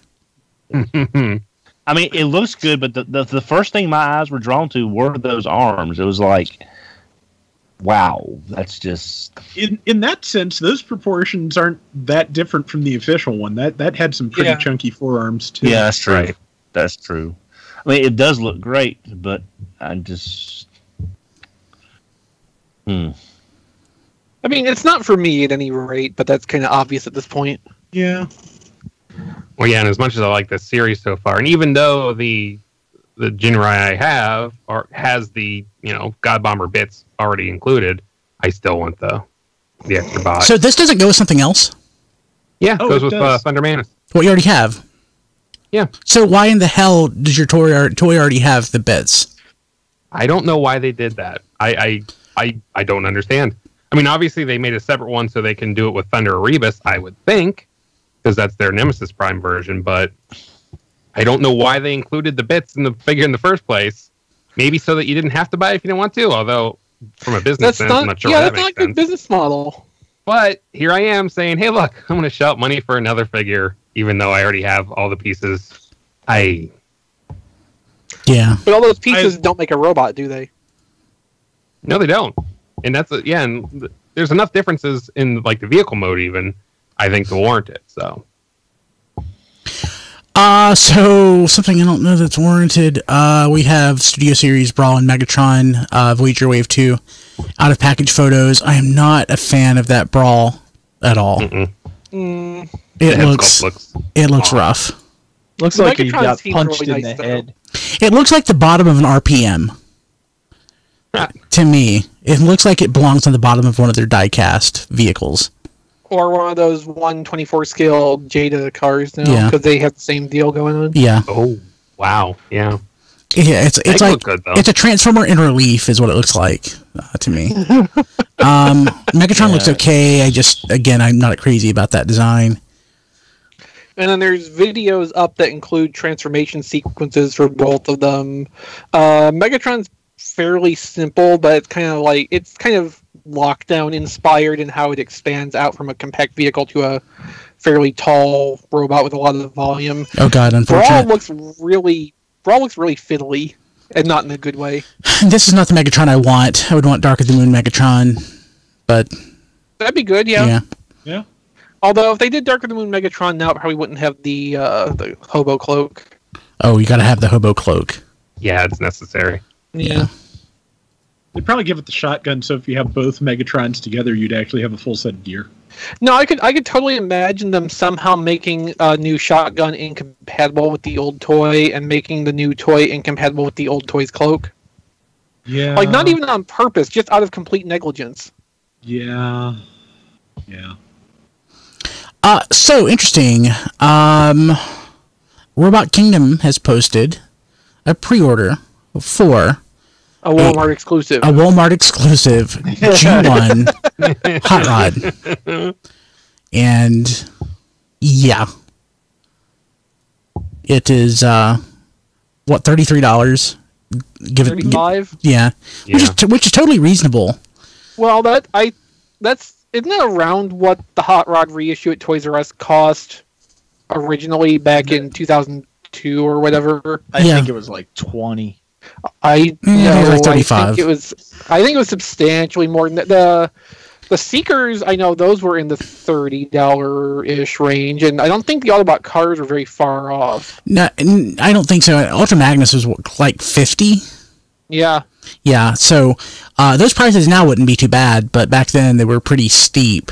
And someone on Twitter pointed out that that clear plastic tray wasn't there in the original release, so this is probably something new. So this is probably the actual packaging design that we're probably going to get. Yeah, it may show up at Walmart in G1 packaging. That's crazy. It's not the first time. Walmart did do that with a series of reproduction G.I. Joes about 5-10 years ago as well, like the 60s stuff.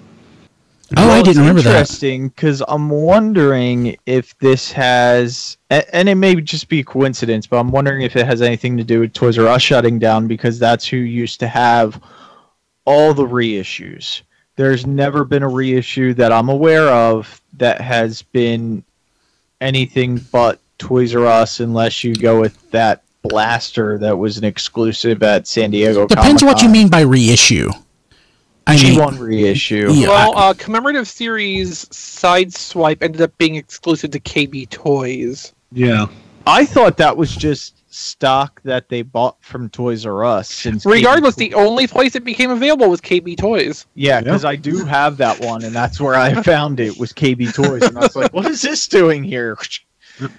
I've just been thinking that wouldn't this have made a lot more sense last year when they were supposedly kind of sort of the but they had like 5 they already had 5 hot rods last year, and they only managed to put one of them on their store shelves. Yeah, that's all the rest of them either stayed online only or went to Ross. Yeah.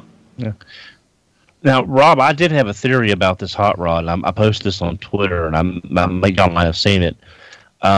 With the live action movies being pretty much dead at this point, except for Bumblebee, I'm wondering if this is not a start of a push in some fashion to get a more Generation 1, a more normal-looking hot rod out into the general public to increase awareness of the character, so when they reboot the movie franchise, if they're going to try and actually reboot it with something different, they might have Hot Rod be in the first one and Prime be killed off, or Hot Rod becomes Rodimus Prime.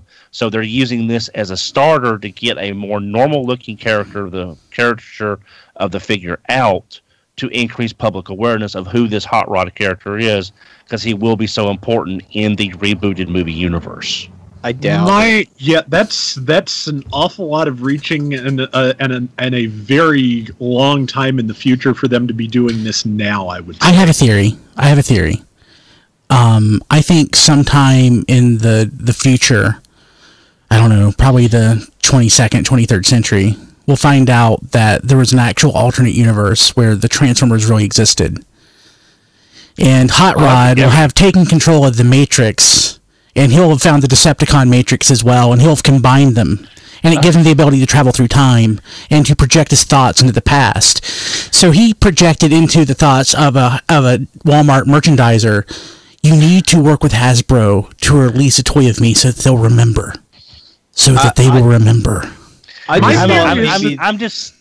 theory is that they looked at all the G1 characters that they had viable molds for and picked the one that has the best size to cost ratio. That's probably it. And also, this is the first time that they'll actually get Hot Rod on the box, as opposed to the Toys R Us release, which was none of the Rodimus Major. Yeah, but none of these theories answers why we're having G1 toys on the shelf to begin with.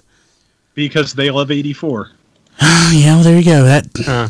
I will buy. This is 86. Yeah, that is 86. But also, this is next year is the 35th anniversary, and that this is the kind of thing that happened for like I said, the 50th anniversary of G.I. Joe, the 35th anniversary. They went with retro, original mold stuff in retro packaging. And that worked pretty well for them at the time. Of all the toys they could release, not that this is a good toy, but if a kid were to buy it, they would be less disappointed with this than they would with an 84 toy. Yeah. It's less likely to break. It is less likely to break, yeah. Though ironically, Hot Rod's one of the ones I've only ever found anywhere in pieces.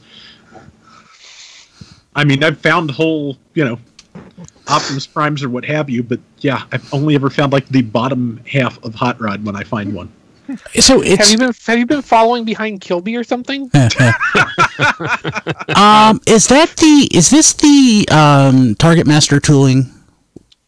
I do seem to see a socket in the engine. I can't remember if the original toy. I think the original toy had a socket. Did it not? And I think that might be the only version of the tooling that existed at the time. I don't remember if Takara went back after the fact and remade the non-socket version. But I think the theory at the time was the mold was permanently changed in '87 when they did the Target Master versions. So that's all they had to work with for the commemorative series. Okay, that would make sense. Well, the original toy the original toy had the socket too. I think they just expanded it. Yeah, I'm just checking TFU.info to confirm. Yes, Ant, thank you. You're awesome. The original toy did have that. So, here's the photo. But I think they expanded. They made it wider to fit the peg for Firebolt. Yeah, the Target Masters had 5mm pegs, and Hot Rod's original weapons were not. Yeah. So. Let's see what else we got going on. Go ahead. Essex Hot Rod having fist sockets that had no relation to anything else in the line was actually accurate. Didn't know that. Oh. So one thing I think is really cool, just because I'm a sucker for the cel-shaded art, Pop Culture Shock Collectibles is doing an Optimus Prime statue, and they're doing it as if it were animated. Cel-shaded. Yeah, so... Cel-shaded. Yeah, and not Transformers animated, but the animated look with it cel shaded, and that looks nice. It does. Oh yeah. I don't have any idea what this is going to cost. Well, probably less than a Unicron lamp. Yeah. I love that he has paint on his hands as he's showing that. I just painted. Well, it is the prototype. Yeah. Yeah. Unfortunately, I have no skill when it comes to this, or I would have got like the Masterpiece toy or something and customized it. I'm always jealous when I see people customizing that on the interwebs. Weisheng also has one coming out that's going to be cel shaded. Yeah, that's true. Yeah. Is this... What, Don? No, Diecast said I was going to mention that as well, but he beat me to it. Yeah. Oh, breaking news. I am not sure what Japanese toy show this is, but apparently an image has just been shown off of MP43 Beast Wars Megatron. Oh! Whoa! Breaking Where's news. That? We need that. Oh, yeah. There's like a bunch of nerds on the internet going crazy over a dinosaur. Okay, we'll retweet that as soon as... That looks nice. Oh, that looks really nice. Now I gotta go to Twitter. Yeah, that's going to be expensive. Yes, pause the recording. Well, now, Chris, I'm not sure if we talked about that or not, but even though Megatron's size is an issue, his actual transformation would be a lot less complex than, say, Dinobot, because of where the pieces need to go. So yeah, but it'll still be 25,000 yen because of the mass involved. Yeah, I mean, look at Dinobot behind him there, just to get an idea of how big this is going to be. Dang. Oh, wow. That looks nice. Yeah, that's... Well, Did you retweet it, Brian? I will in a second. Yeah, it's in the Skype chat. We kept saying... You know, we kept saying this would have to be sooner or later to go with the Primal. Yeah. And we all felt sooner. Yep. But yeah, that looks really good. But the big question is, Matt, are you getting this? I hate everything about it. If you hadn't been in an accident this week, I would hang up on you right now. We're glad you're okay. That's all right. This is actually worse than having my car destroyed, so. Yikes. Wow. Whew.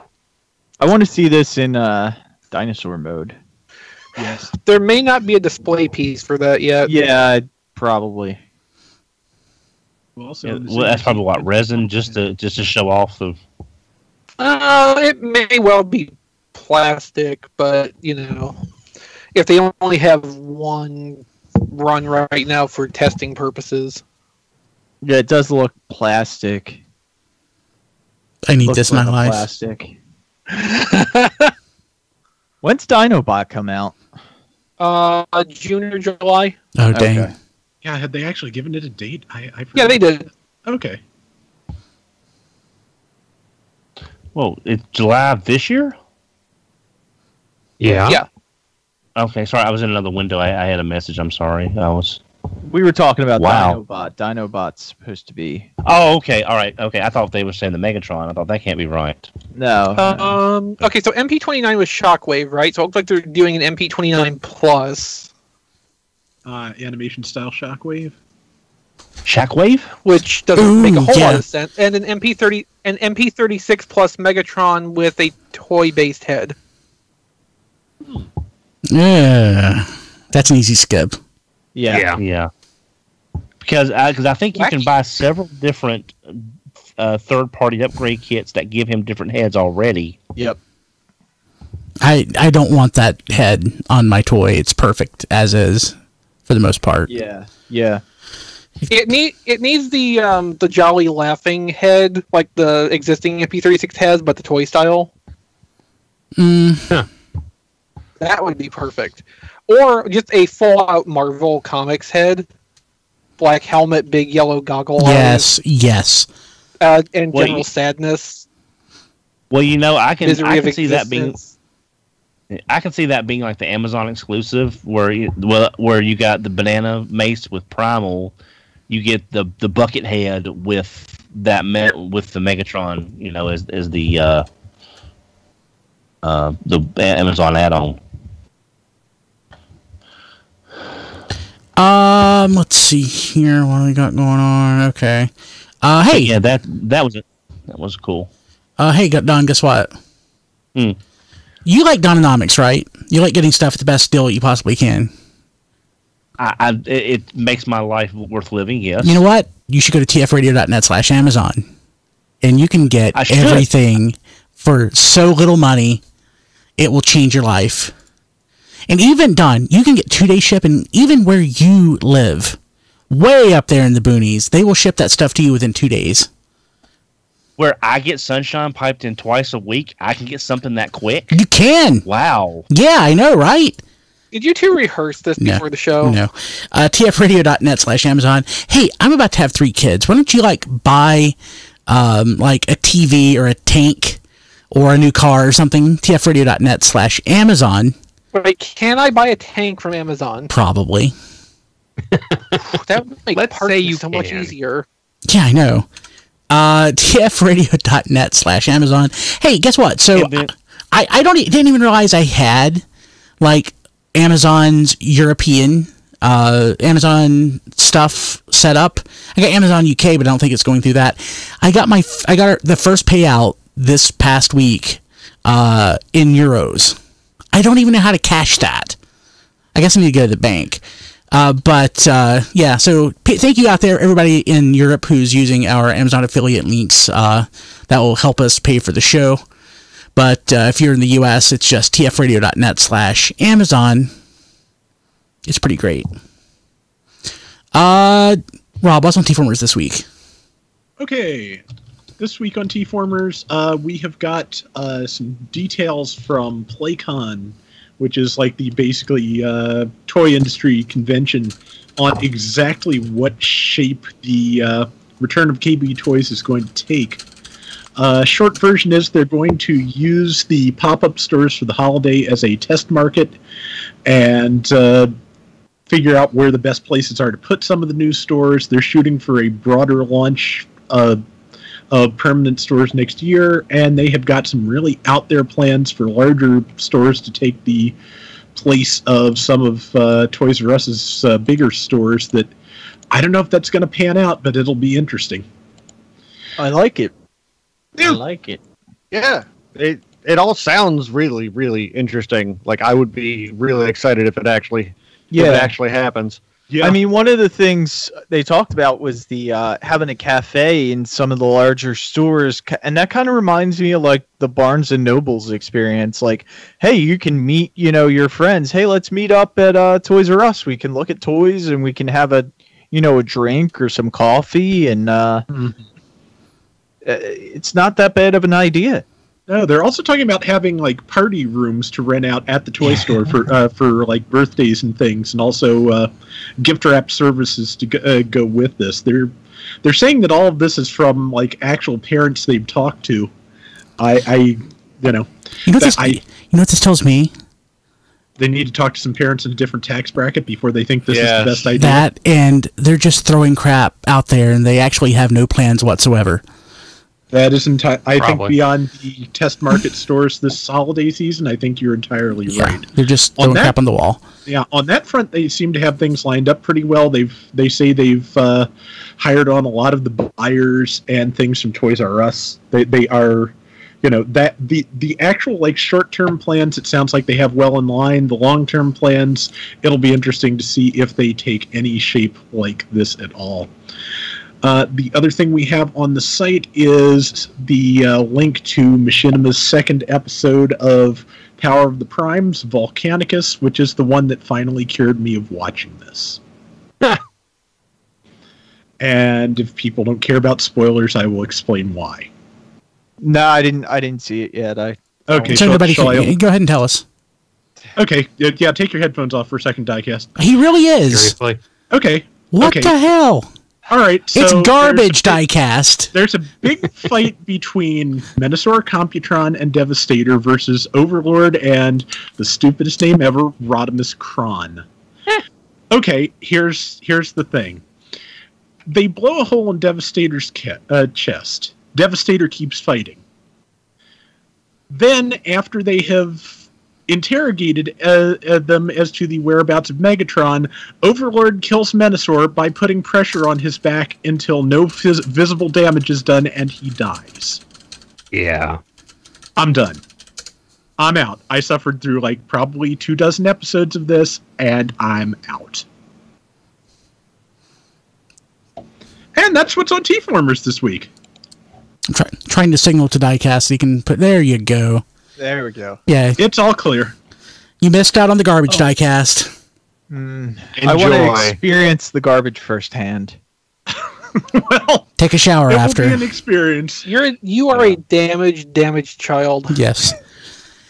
Hey, Don, what's on the network this week?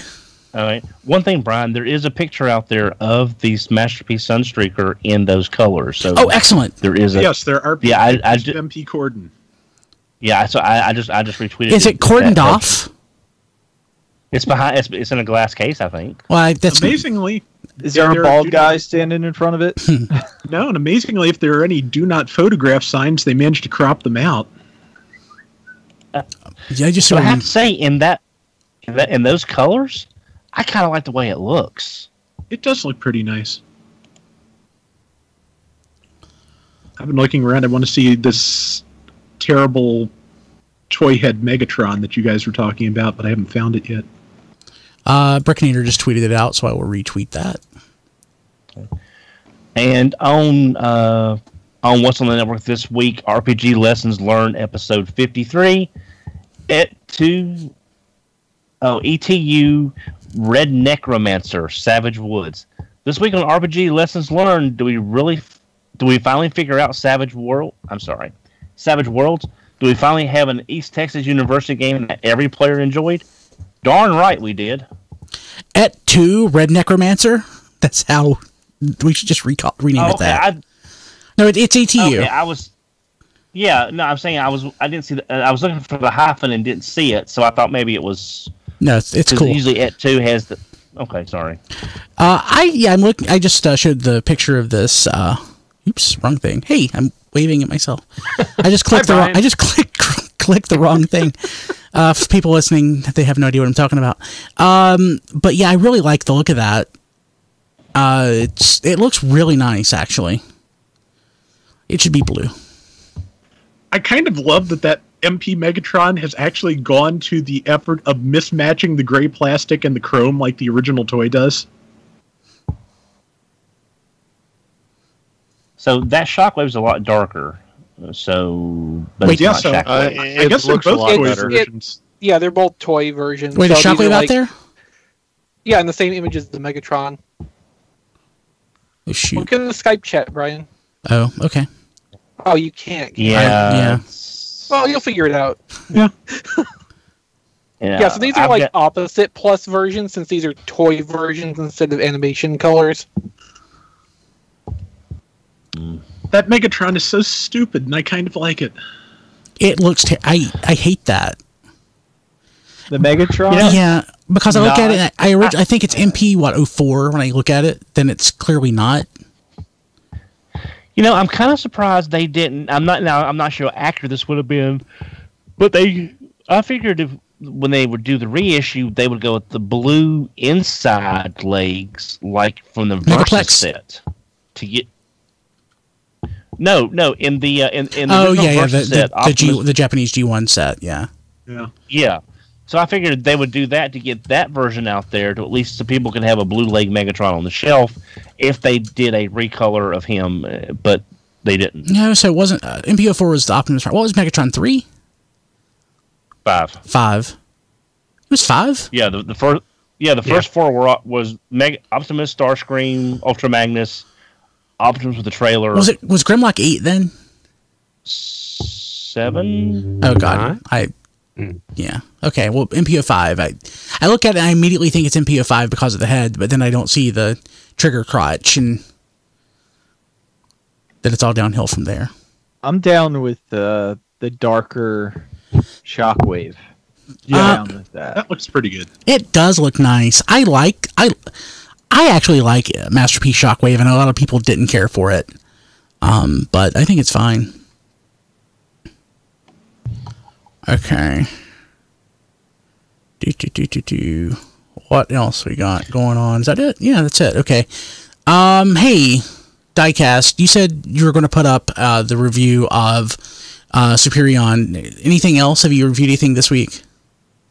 Just Superion. I did a bunch of photos on Twitter with the Weijang Ultima Guard, which is their Omega Supreme, but I haven't gotten a chance to record that yet. Okay, cool. It's a crazy week because this week I have my wife's birthday, anniversary, Mother's Day, and then throw like work and lawn and all that stuff in there. It's one of the busiest weeks of my year. Oh, I get it. I spent all day Monday in court with the kid stuff. Then I've been like working nonstop trying to straighten out or empty out 2 rooms in the house. Yeah, well, hardly any sleep. It's great. Yeah, I'm right there with you. Gosh. So you can find this episode at tfradio.net/570 to view the show notes. Leave us a voicemail, 931-99-GO-BOT. That's 931-994-6268. And right after the show, for those of you watching live, you can use that number to call and speak with Don, for it's a Don deal. And, hey, John, I see this is still in the show notes. You haven't done that mini-cast with Bill Ray yet. Are you still looking for questions? Oh, we're not looking for questions, but we're looking for a night to record it. Okay, cool. We can't wait to hear that. That'll be cool. You can find us on Twitter at TF Radio and on Facebook at facebook.com/TF Radio and on the Instagrams at TF Podcast. Rob Springer, who's not here, can be found at zonebase.org and at Robo Rob Springer. I'm personally on Twitter at BKilby and on Instagram at Brian Kilby. Diecast, how do people get a hold of you? They can get a hold of me on Facebook at Reviews by Diecast, on YouTube at RC Reviews, and on Twitter at Diecast2. Jason. Jason S. Kirk on Twitter and Instagram, and everlastingminute.com. Don. I can be reached on Twitter at HMRC, the number 4 EVR. Matt. He's on Twitter at Melvar, 3 L's, 2 R's. He's not even reacting. He's so good. No, he's so stunned by the beautiful gloriousness of that Beast Wars Megatron. He can't process it. I am actually seething with rage over that right now, Don.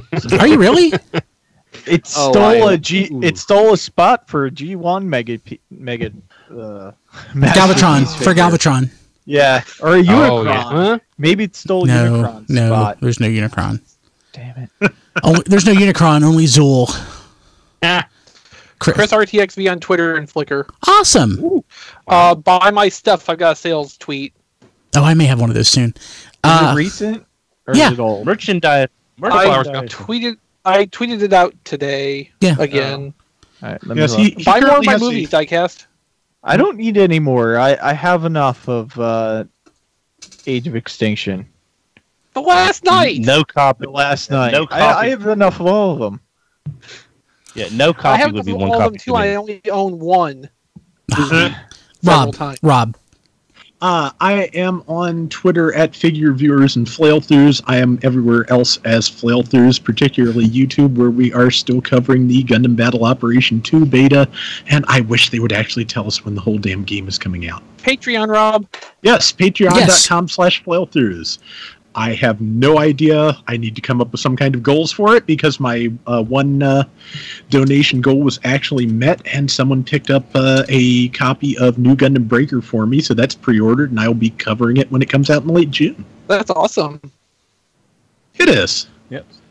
So if you like your Gundam games, you know where to go. Yes. Absolutely. So back to PlayStation 2, where the best ones were. Yeah, there you go. So that's it. We'll be back next week, and I promise I'll have more sleep. Or more caffeine. You can't promise that. Oh, caffeine you can. Yeah, I can promise more caffeine. Yeah. I think I mean more caffeine. Yeah, we'll see you later. Have a good one. Bye. I am going to need like a 5-minute beverage break. I'm losing my voice. Same. Well, Brian, I mean, if you're too tired to do it tonight, I mean, I don't mind delaying it. If we've you're promised not people, no, we already promised everybody. Yeah, we've promised people. Well, I mean, I just wanted to think of your health and your need for sleep over what little fame and glory I'll get. Well, I do need sleep, so I'm going to hang up, and plus I don't want to hear people gush about Masterpiece Megatron anymore, so... Good night, Matt. I hope your week gets better from here. Yeah, absolutely. Okay. We love you, Matt. I misspoke. Crappy Beast Wars Masterpiece is not worse than having my car destroyed, by the way, but it is not adding to my enjoyment of this week, so... We knew what you meant. Yeah. Well, the bad thing is, Matt, you're going to have like the next, I don't know, 6 months to a year of us talking about it every time it comes up. Yeah. So I'm sorry in advance. That's gonna suck. The hang up button is right here. So on Kilby's screen too. Everybody tweet at Melvar, MELLLVARR, with how much you love Masterpiece Beast Wars Megatron. Yeah, we can turn that into Matt's Death's Head too. Yes. Except I'm not think sending Matt him one of legitimately those. will kill us if we do that. Not if we don't see him for... I'm doing it because I owe him for all those damn Death Head 2 ones. I'm doing it right now. Don, how many Death Head 2s did we send you? Too damn many. Hey, don't make me come through the screen. Yeah, let's do that. That's going to be his Death's Head 2. Until it's no longer funny. I'm just going on the record that I'm not participating because I don't want him to shoot me in my sleep next time we room together. Well, Brian, that never stops y'all. He wouldn't shoot me in my sleep. He'd make me suffer first. Yeah. Well, Brian, the whole "till it's not funny" didn't stop y'all before, so I don't think that's. No, we still find it funny, Don. It has not become not funny to us yet. I was about to say that funny is going to be very subjective for this. I lost my little head. I have no idea what the hell this master grade ball with spider legs is, but. A ball with spider legs. It's not like a Build Fighters thing, is it? It might be, but I don't know that they do a lot of Build Fighters or Build Divers things in Master Grade, which is why I am very confused. Okay, Matt, have you got a? I mean, Matt, I'm sorry, Rob, have you got a picture? Oh, there it is. I see. Yeah, it. just retweeted it. Yeah, I'll be back in like 2 minutes, 3 minutes. I think that was in a background shot of one of the Gundams you could rent in GBN. I think that was a background Gundam. Or it could have been... It's either on the shelf where you rent the Gunpla, or it was just a generic... It was one of the ones shown in last week's episode when they're in the desert with all the other builders. It may have been one of those. But that's a Master Grade? That could be what I'm... That is a Master Grade. I mean, do they have HG Ball tooling to fall back on here, or are these like going with what's available? You know, that's a good point, because I'm not sure if there's been a high grade ball. I mean, there was a limited high grade ball custom like 20 years ago. But around the same time the Leo came out? Yep, same line as the Leo. That's why I was thinking that. Yeah, and the Gundam X grunts. Yeah, I figured they would have done one during the first season of Build Fighters when Reggie uses one to like wipe out the entire Xeon team that he plays against. Because that's all he had was like a ball, and he beat like all the Xeon soldiers in that one. Oh, from like one episode scene. 1 or 2. Oh yeah. Where Fellini takes him and shows him all the bait. Where Raul takes him to that Gundam bar, and it's like it's just full of like all the Xeon soldiers, people cosplaying as Xeon.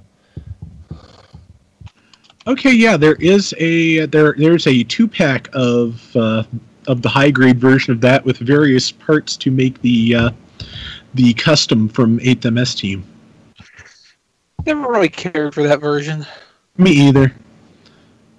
Although, like most of 8th MS Team, I've kind of lost my affection for a great deal of it over the years. It's understandable. I need something to put this on. I don't know why. Yeah, I'm kind of curious. I'm kind of curious what their plan is with that. Yeah. It doesn't. I was like, oh, maybe I can fit it on like one of the Titans Return figures, but no, I can't. No. Wrong scale. Would it fit Toy World's Grant? No. Maybe. No, I'm not. I'm just like, they need to make something for this to go on. Fortress Maximus must come again. All right, I'm gonna step away just for a second for Brian gets back. I'll be right back. Righto.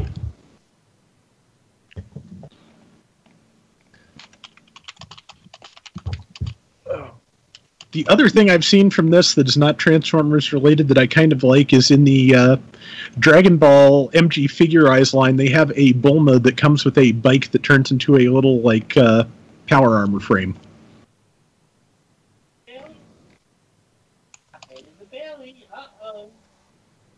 It's trapped on. Don't do it. He can't hear you. That's okay. He wouldn't listen even if he did. No, he doesn't know how to cat. No, he doesn't. Matt's tried to explain this to him in the past. Doesn't help. Yes. Yeah.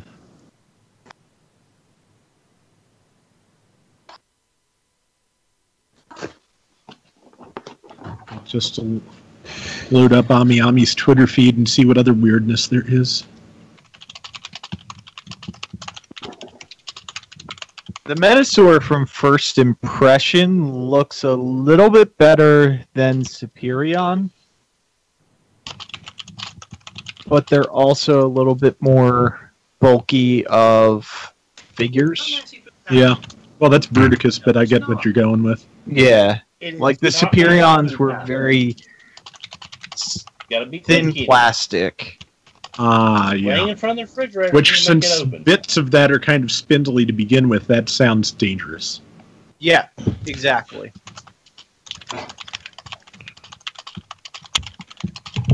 Oh, I didn't realize we were up to version 3 on the Master Grade Gundam. I have to show Brian when he gets back. Yeah, I am back. Diecast. Haven't you seen like? Oh wow. Yeah. It doesn't. Hey, show off the Menasor. Show off the Menasor. Yeah, I'm more interested in Menasor than that. Wait, this is Menasor. No, that's Bruticus. Yeah, that's Bruticus. He's a big bad Bruticus. I don't have Menasor. It's Bruticus. So I thought. So I need to go back and change the show. Yeah, well, sorry. Because nobody gives a shit about Bruticus being G2, but everybody gives a shit about Menasor being G2. Yeah. I'm sorry, I was tired. Yeah, me too, I get it. I've been tired the whole show. It's not like, it's fine. Nobody's going to look it up and buy it. But if you can get Menasor in G2, that would be so great. No, you can't. No? No. I thought they had all three, Superion, Menasor, and Bruticus in G2. No, they had Bruticus, Superion, and the G1 Defensor and the G1 Devastator. Oh, right. Okay.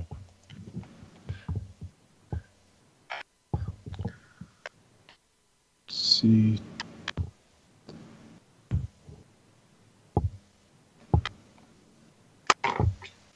Oops, that went long.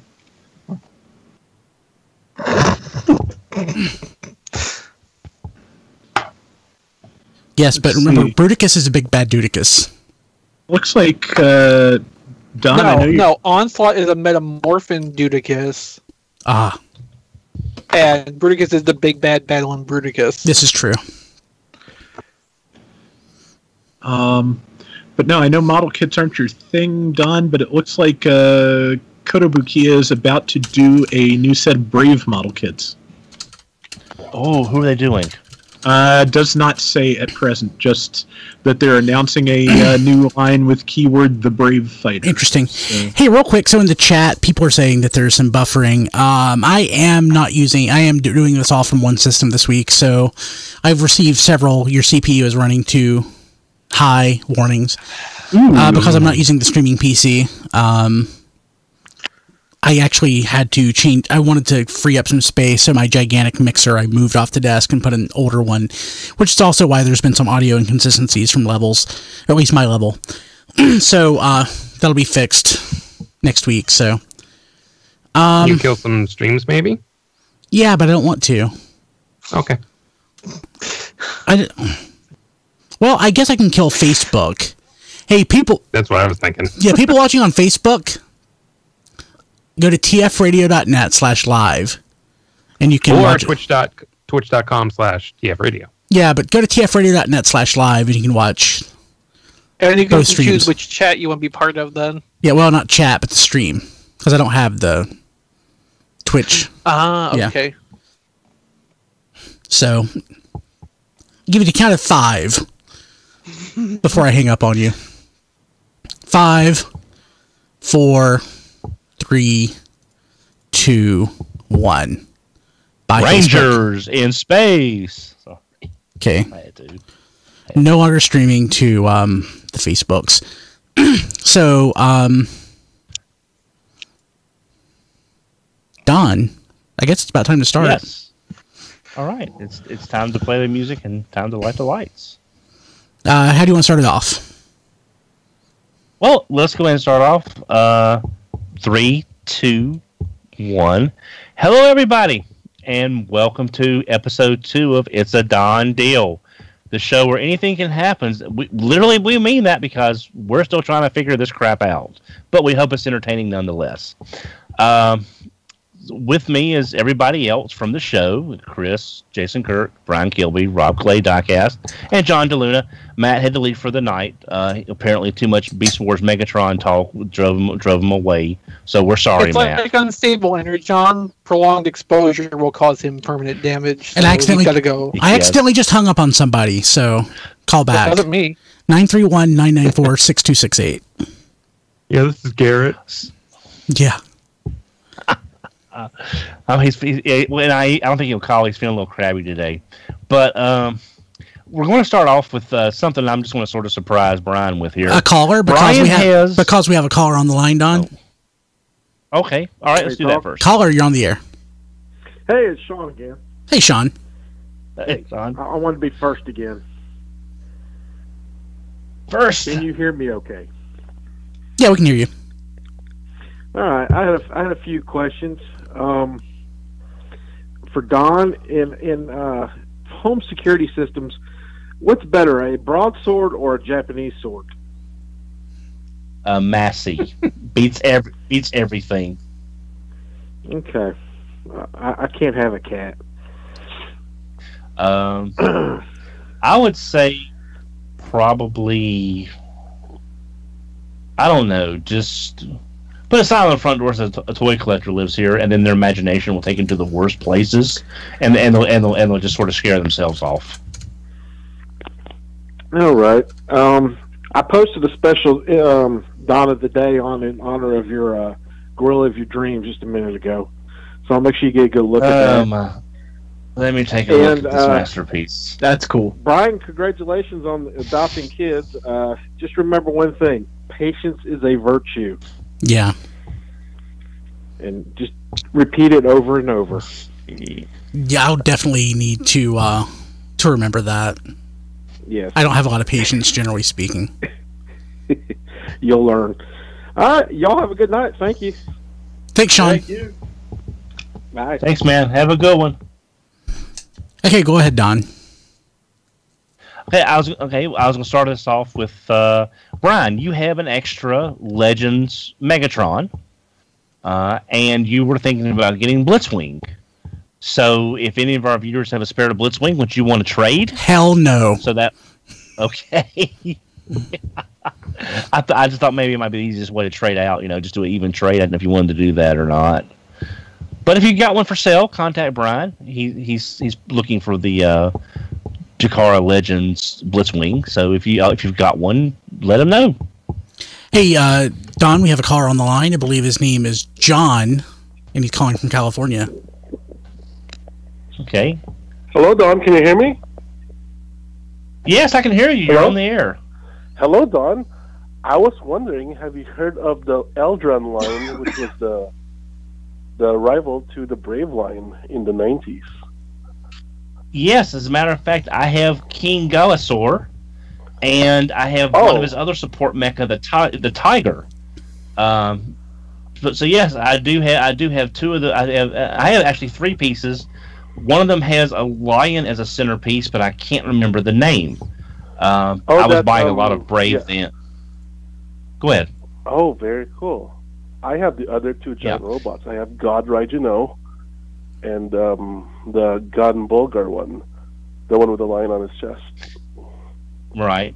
Yeah, I actually bought those at BotCon. My friend Raimundo back during the mid '90s, Raimundo at BotCon was basically my dealer for Brave stuff because he was getting all the stuff from Sonicon, and I must have spent probably $1,000 or $1,500 over the course of several BotCons. I got my Galgagar from him. I've got Geki Rujin. I got my Choryujin. I got my Big Volfog. So I picked up. Now it was a different dealer, but I picked up my Superfire Dagwan gift set, the one that has the slipcover case. I picked that up at a BotCon as well. That was only $100 for that, for the slipcase gift set, which was nice. So the way I always saw Eldoran was, it was kind of like if you had Brave stuff, your slightly younger brother had the Eldoran, because it's a little simpler, a little.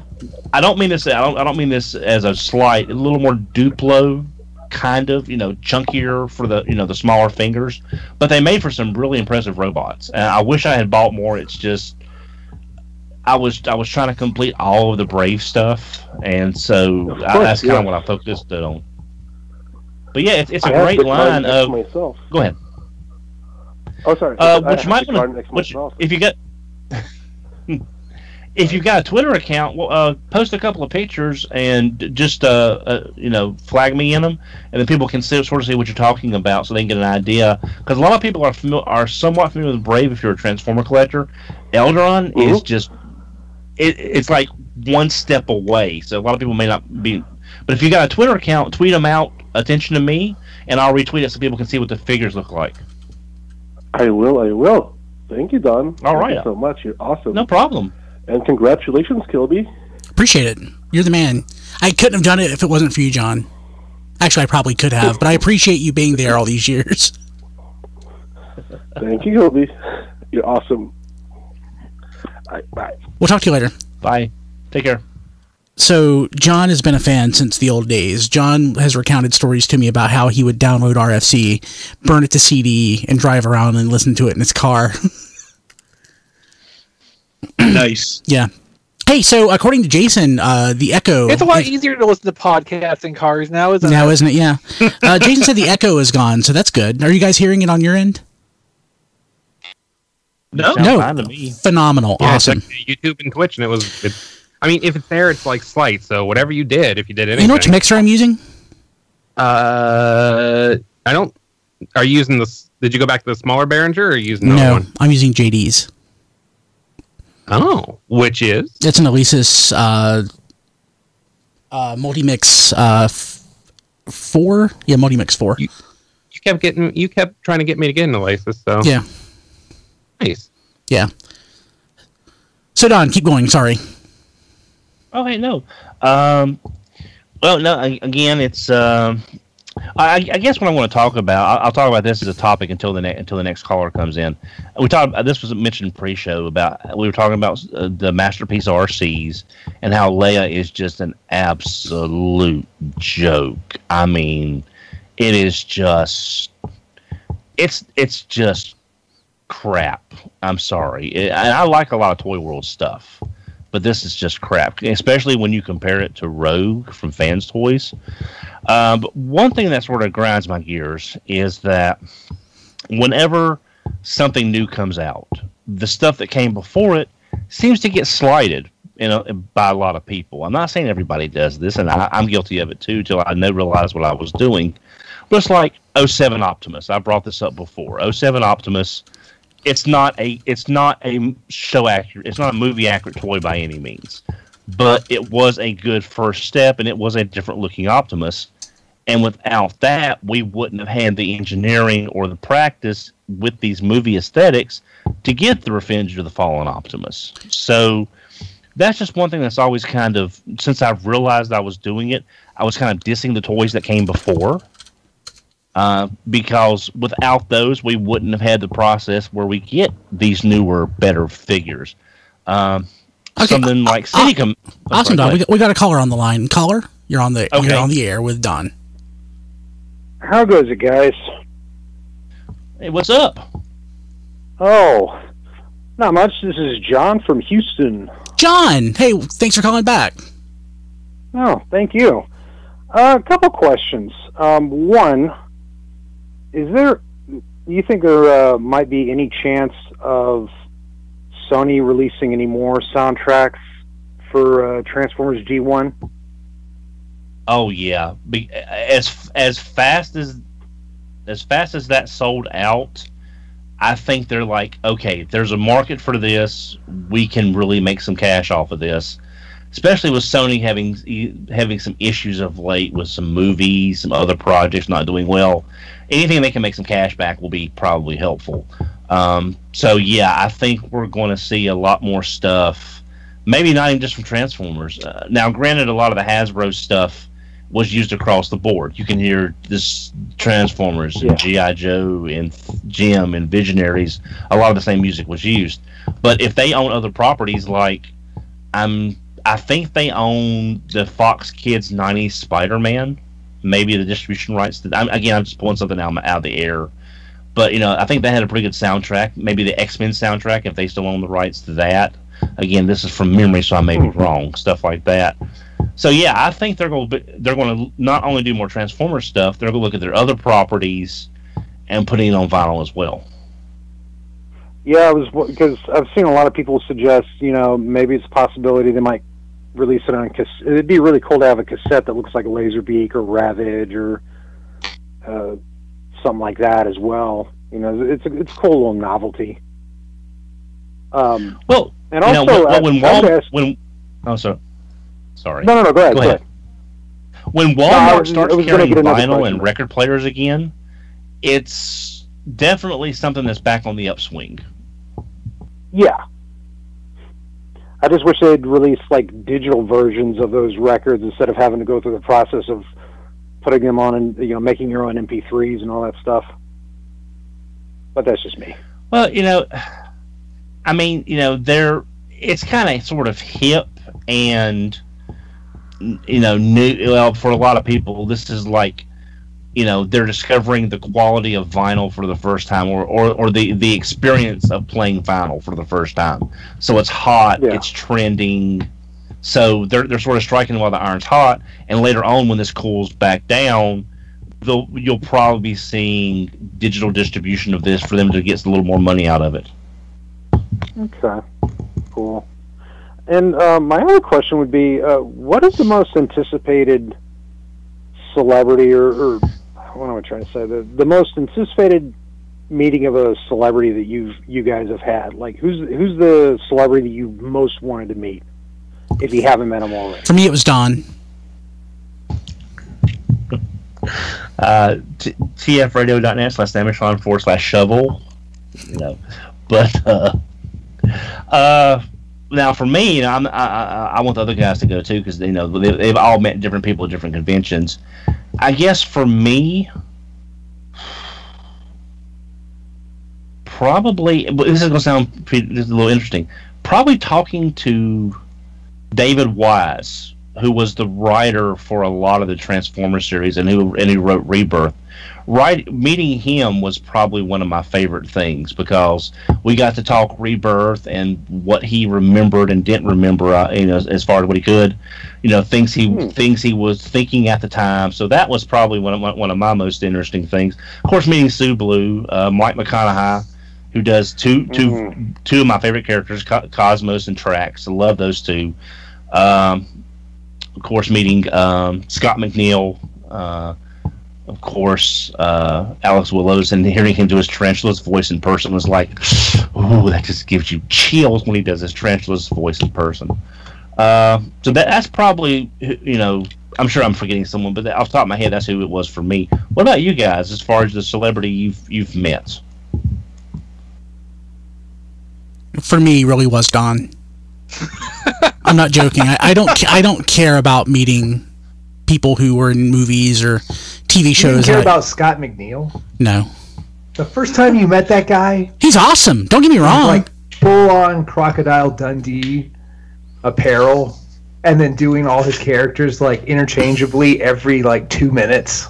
Like a little mad. He's an awesome dude, but if I didn't meet him, I wouldn't it wouldn't be something I would regret. I don't go to conventions to meet famous people. I go to convene with other fans, and I remember the first time I saw Don. Asking the question anyway. It was OTFC CO3, and he stood up, and I leaned over to my buddy Susp, and I'm like, "That's Headmaster Don," and he's like, "Yeah, that's really him." And I actually sort of hovered around you a little bit just to be near you, and I don't think I actually met you in person until 2010. 2012? Yeah. You were starstruck. Yeah, it was. It was an event. Yeah, I don't think I actually we made acquaintance until 2010 or 2012 or something like that. It was. I think it was right before 2012 when Mom passed away. So I think it was not long before that. Yeah. Anyway, but yeah. So I'm kind of with Kilby here in terms of celebrities can have interesting stories and stuff. I'm not super into the idea of meeting and having a personal conversation. So for me, in convention terms, the most memorable event for me talking to someone involved with the Transformers was when we all got to have this casual off the cuff conversation with Aaron Archer at ShardaCon. Oh, that was great, and we gave him a cheerwine. Yeah, yeah, it was a brilliant experience, and it's something that I treasure being able to do. ShardaCon was such a magical experience, and that was just one more part of that. That was the best convention. It was. Anybody else? John, what about for you? To be fair, you know what? I mean, I kid, but I was in awe of Raksha when I first saw her. I'm not sure if that was the travel fatigue or just genuinely, being impressed with her. But yeah, she was psyched to. No. Oh, she was and is a very interesting person. And Avatar was just Avatar was the first snake that she brought to the convention. The yellows. I think. Just walk up and can I pet her, and you just sort of pet the snake. I should have said John from Dallas, not John from Houston. Sorry. No, John from Houston. Did you say who it was for you? The closest I ever got to as far as meeting celebrities from Transformers was I met a voice actress from G.I. Joe. Michael Bell is phenomenal. I'm sorry? Michael Bell is awesome. Yeah, Michael Bell is pretty awesome. I didn't get to meet her. I met the lady that played the Baroness, whose name escapes me. Oh, yeah. Yeah, I remember her saying. Nice. I was at one of. I think it was at a. She was at a show one time, and she was saying how she really didn't listen to anyone's accent. She just wanted this vaguely European tone for the Baroness, and she's really not for. She's like a half dozen different accents rolled into one. I thought that was kind of cool. Yeah. You know, the Baroness is like a villainess of the world. Yeah. What was really cool is because I met her at a convention over in San Antonio, and for $20 she did my voicemail as the Baroness. Oh wow! I thought that was. Yeah, I thought that was. It was Morgan Lofting. Yeah, Morgan Lofting. Thank you. But you know, and I've met other celebrities from like movies and stuff, but you know, I've never really gotten to meet any of the Transformers or G.I. Joe celebrities outside of her. So I'm kind of envious.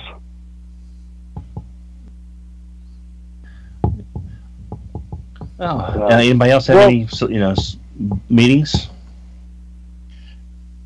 Oh, I think I'm sorry. No, go ahead. No, go. Oh, I think outside of the meeting with Aaron Archer, my favorite, celebrity experience was when we walked up to Alex Milne's table at the last BotCon, and without even looking up, he says, "Hi, XV." That was great.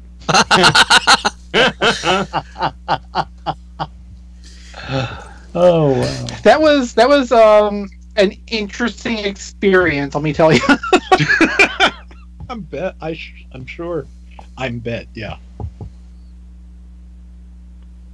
Cool. Well, John, thanks for calling. We appreciate it.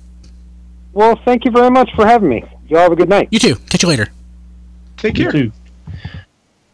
Oh, and Brian, I had a gentleman on Christopher Reed on Twitter tweeted out to me that he was looking for some figures, but I'm not quite sure what he's looking for.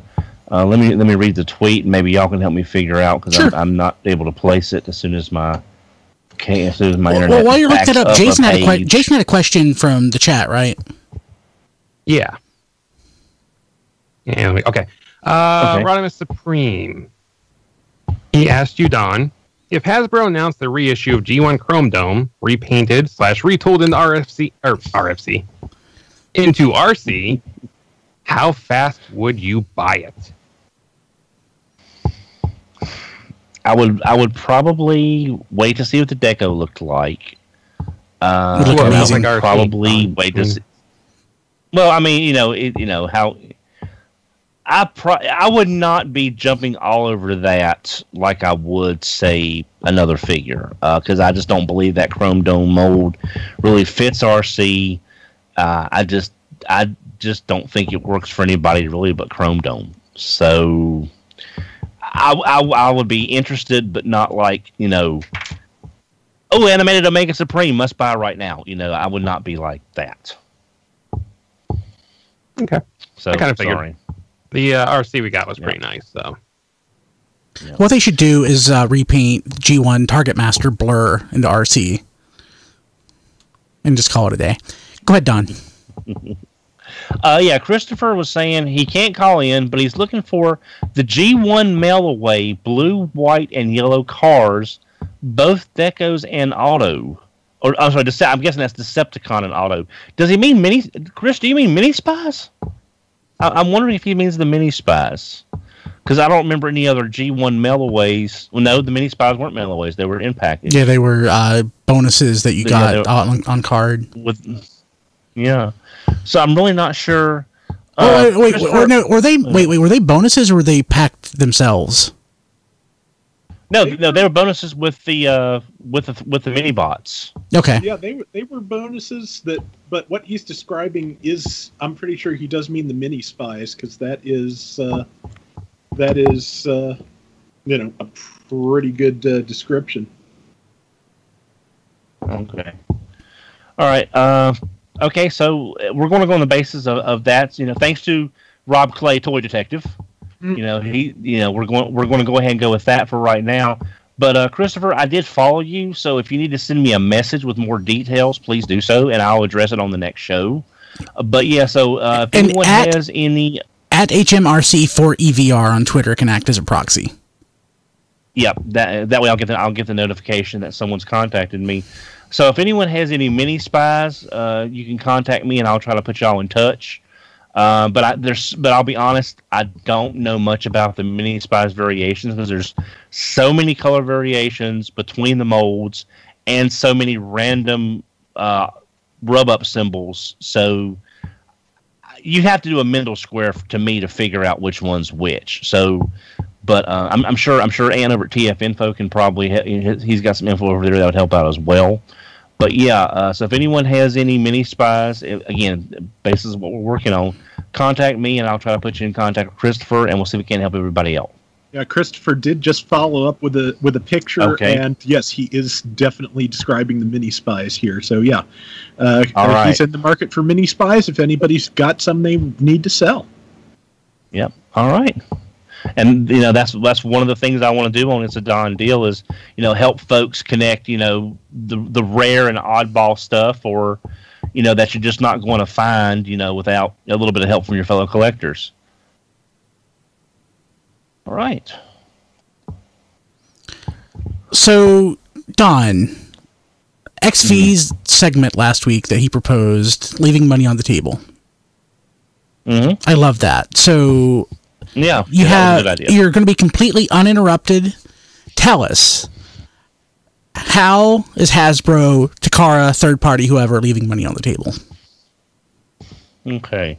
I think I'm going to go with an earlier topic that John brought up with the Sony vinyl music releases, because they've apparently grossly misunderstated the demand for that music, considering how fast all three versions sold out. Because Brian, I think even you were taken aback by how fast everybody sold out. I didn't think it was. Oh, I'm sorry, I'm interrupting. But yes, I didn't think it was going to sell at all.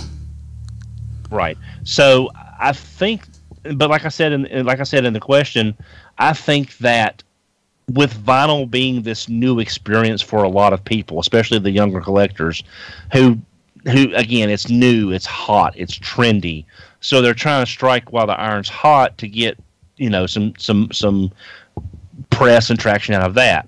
But I think not having a CD release through various websites as exclusives, or download, again with CDs not being the thing that they were, downloadable copies, things like that, I think we'll eventually get them, as I said. But it will probably be a while before they make these available, because you might have to secure different kinds of rights for downloadable stuff versus making a physical copy. Again, that's not my area. John DeLuna, you might know something about that more than I would. But that's you're what on I think. A roll, Don. Keep going. Okay, so that's what I'm saying. Sony. Now, granted, you can't blame Sony for playing it cautious for something so niche, but now that they've seen how fast this music sells and there's a demand for it, if they don't follow up with more music, not just from Transformers but from their other properties, and then eventually do the digital downloads, a CD as a side exclusive, things such as that, they will be leaving money on the table. Awesome, Don. Okay, so I guess that's our parting thoughts for this episode of It's a Don Deal. Don, thank you. Yes, no problem. For everything, Don. For everything. And thank you to all our callers and their questions. Yes. Join us next week, 931-99-GO-BOT. Okay, right, cool. And everybody take care, and we'll see you next time. And now we're signing off. Signing off. We need to come up with like a format for the show, which we don't have. I like when John was. I mean, this was technically just episode 1. Yeah, so. yeah. Or it could be beta. It could be beta 2. Let's call it beta 2. That tapping was so bad. Yeah, tapping was really bad. Don, was that when Don was? I was sitting. Was that you typing? Don, type on your keyboard.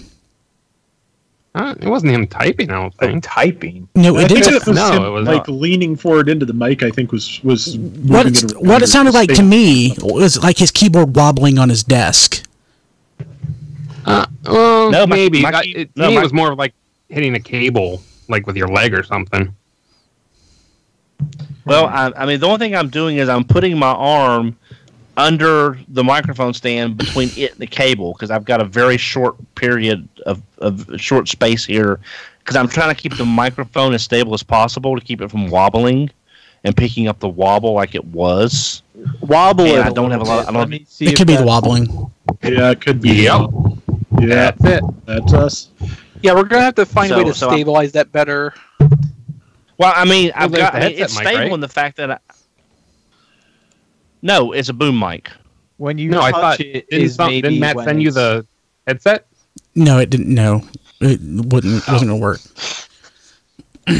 Yeah. So, I mean, the thing I need to do is basically I'll try to do some chord control between now and next week and see if I can't restage my chords, but to keep the microphone base as stable as possible, it's literally sitting inside of a drawer because I don't want to be I don't want to be on the floor. What? Because okay. What? I think you just made Brian very upset. Okay. Didn't I send you like a table? I mean, a floor mounted. No. Yes, it's in a drawer. Yeah, okay. I thought you were going to stop and just say, "Didn't I send you a table and a floor?" Oh yes. TFRadio.net/Amazon. All right. I'm using my father's desk. It's one of those old desks where the lower drawer was meant for file cabinets. It's a very, very deep, very steady door.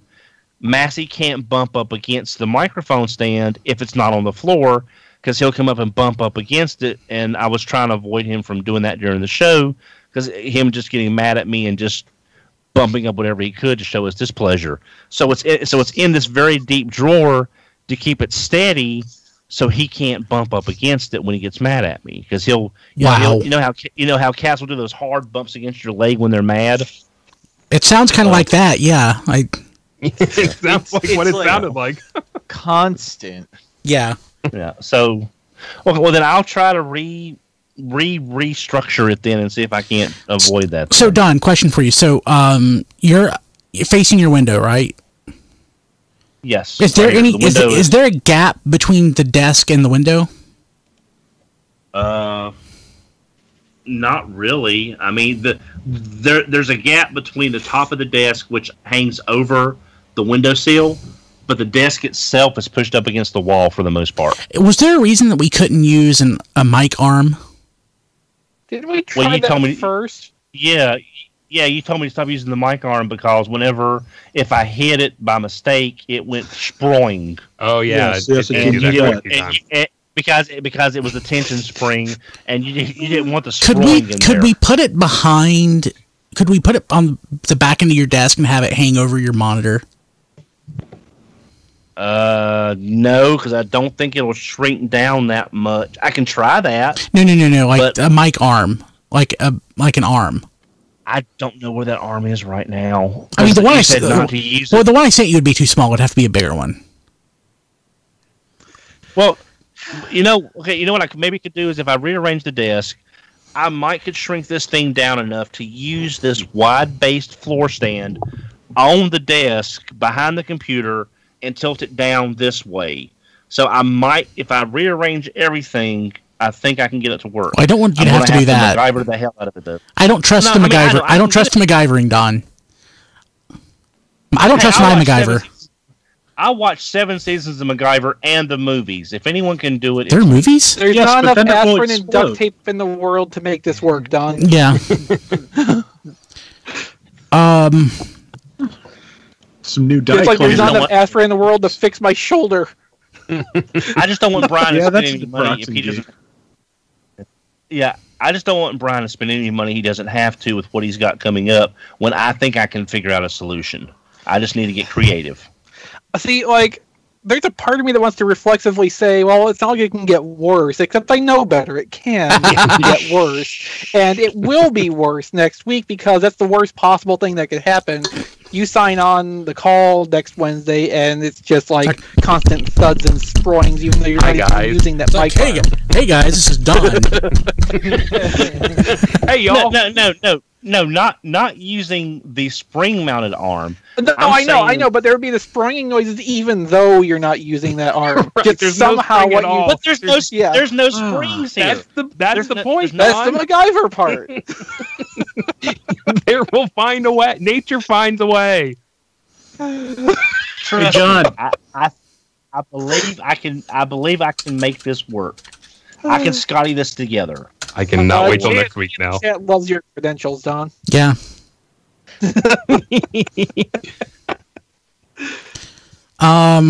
Geez.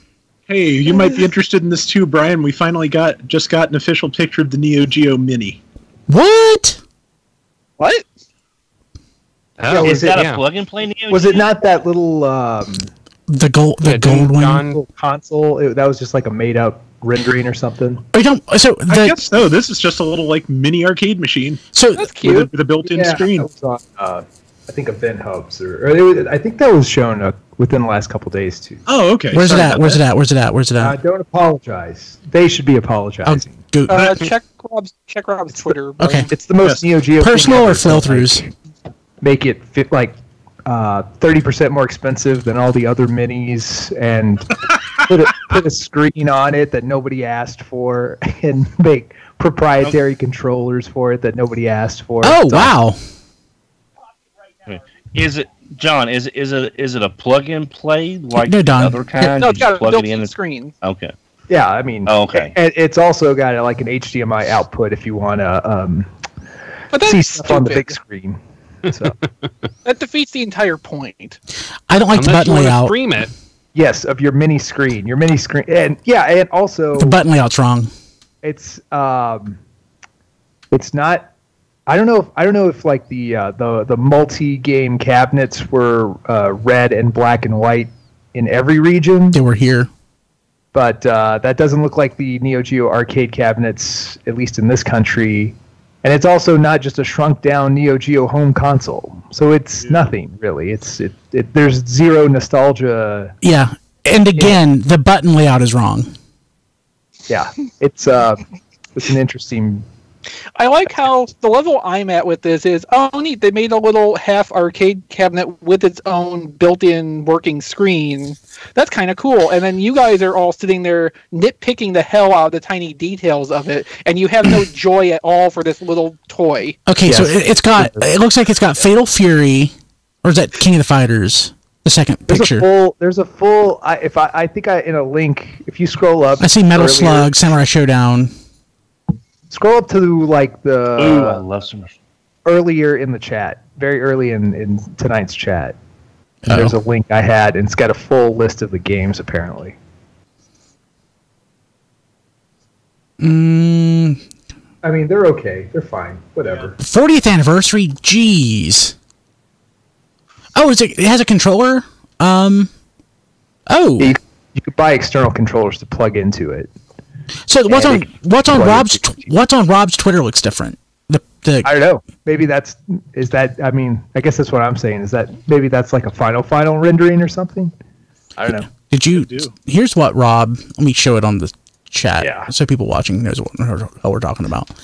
You can see it here too.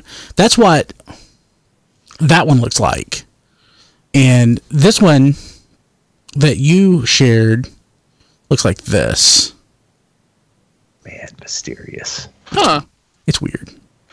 I do kind of like that second one a little bit better. It's a little bit more understated. But it looks like it has a controller port, so you can use the Neo Geo CD-ROM controller. Is that what that port was? It's not the HDMI? There's an HDMI, but on the side there's a gamepad port for the for a controller that looks like the one. I mean, that kind of makes sense. Like, if you don't want to play on the thing itself, you could hook up a real controller, put it on a TV, and just have that be the hardware itself, not actually interact. But did anybody like those CD-ROM pads? No, because you want to play those games with the stick. Well, there will be a third-party stick for this. If it's the right, is it the same port that the original had? Doesn't matter. They'll figure it out. It may be. Is it the 9-pin DIN like the Genesis has? Man, is that what the Neo Geo used? Like the Genesis and the Atari?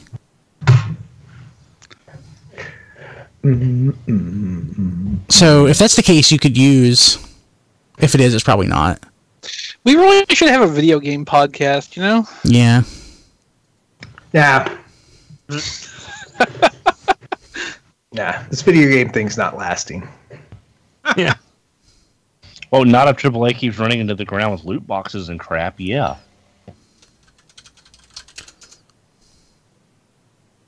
Oh, 30 says it is the same port as the Genesis. Yeah. The only thing I remember playing on Neo Geo that I liked was the first Samurai Showdown. That's the only thing I remember playing. Now, Panzer Dragon was on Saturn. Panzer Dragon was on Geo, right? Yeah, Saturn. That's a Sega game, so I'm assuming it would not be on the. So yeah. good. Okay. Well, it was a rail shooter, but I really enjoyed that. But yeah, Samurai Showdown was the only thing I really remember playing on Neo Geo that stuck with me. There's a ton of Neo Geo stuff on the Switch, which is also one reason this is a little weird. Like, they put tons of stuff on the Switch. Yeah. Yeah, I kind of like the deco on the international Neo Geo Mini more than the Japanese one. I have often considered getting the 4... You often considered a lot of things. This is true. Never mind, I'll shut up.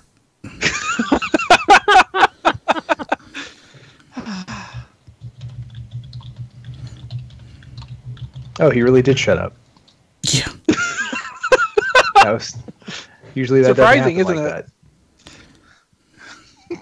Hey, so with the kids being a thing, we've actually talked about buying another house, but I don't know how we'll do it since we'll be poor as dirt. Doesn't stop anybody else. Yeah, it's true. Wait, what's happening? Don't you still have that other one? No, a bigger house. Well, I mean, you could just split time between the two houses. Like, you live in one, Kim lives in the other, and you trade kids back and forth. It's kind of like juggling, except a lot more complicated and over a longer distance. Yeah, that's true. Yeah. Alternately, just put all your toys in the other house, or the most expensive ones, so the kids can't break them. Yeah, that too. I'm putting a lock on the office door. Yeah, I was going to say a padlock might not be a bad idea. Yeah. Yeah. That won't work. Don't go with the combination lock. They'll have that figured out in a week. Yeah. So, especially if there's 3 of them. Captain Rufus reminds us that the Neo Geo Pocket Color had a Sonic game. Sure did. I forgot that. How'd that go? Had an awesome fighting game too. Was the fighting game you're talking about wasn't it a crossover game? Yeah, it was one of the Versus games was on it. I think it had also like the only Ogre Battle game that was never translated into English in any way, shape, or form. Man. So I couldn't remember if it was the Neo Geo Pocket Color or the Wonder Swan that had that. I think that was the Pocket Color. Yeah. What's the Pocket Color set you back these days? I don't think it's that much. I'm curious. Maybe I'm thinking of the black and... I remember being clearanced at Toys R Us. I may be thinking of the black and white version of the Neo Geo Pocket that doesn't go for much now. The Neo Geo Pocket Color, $80. Oh man, not too bad. Not bad at all. No. Consider. No, it's not bad at all. For what it is, it's not bad. Yeah.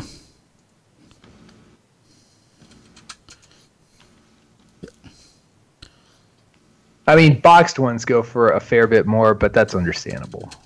Well, yeah. Boxed anything just about always goes for more. Here's one for $50.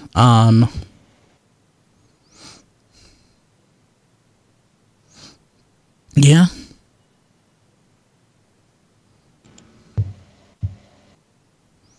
Man. Yeah, meanwhile, the Wonder Swan Color goes for basically nothing. Yeah. Retro gaming. Well, I mean, right now, if it's not N64 or Super NES... Yeah. Actually, a lot of things are going for crazy prices now, but it used to be N64 stuff was worthless. Yeah. Not so much anymore. Skyrocketed. Or almost everything at this point. This is just kind of ridiculous. I mean, here's a boxed Wonder Swan Color. It's the limited edition Final Fantasy 1 version with a copy of the remake. It went for $72 in shipping. part of me wants to pick up a Wonder Swan color at some point, just because, like, well, there's that weird Japanese thing that never really went anywhere.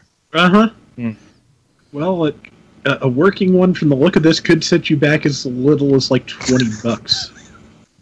Yeah, it's one of those things that just goes on the list of that'd be an interesting thing to do one day, and I never get around to it, even though it's like really cheap and easy to actually accomplish. I like so Larry Waters on the RFC Facebook page just posted the picture of MP43, and he said, "I'm just going to leave this here and then go put on a fresh pair of underwear." Man, I was just thinking on a whim. I would love to have a nice Game Boy SP. I loved the SP. Nice to have my original. Define nice. Well, that's my problem. Nice is out of my price range. What? I mean literally. Like, what are you? Like the NES show.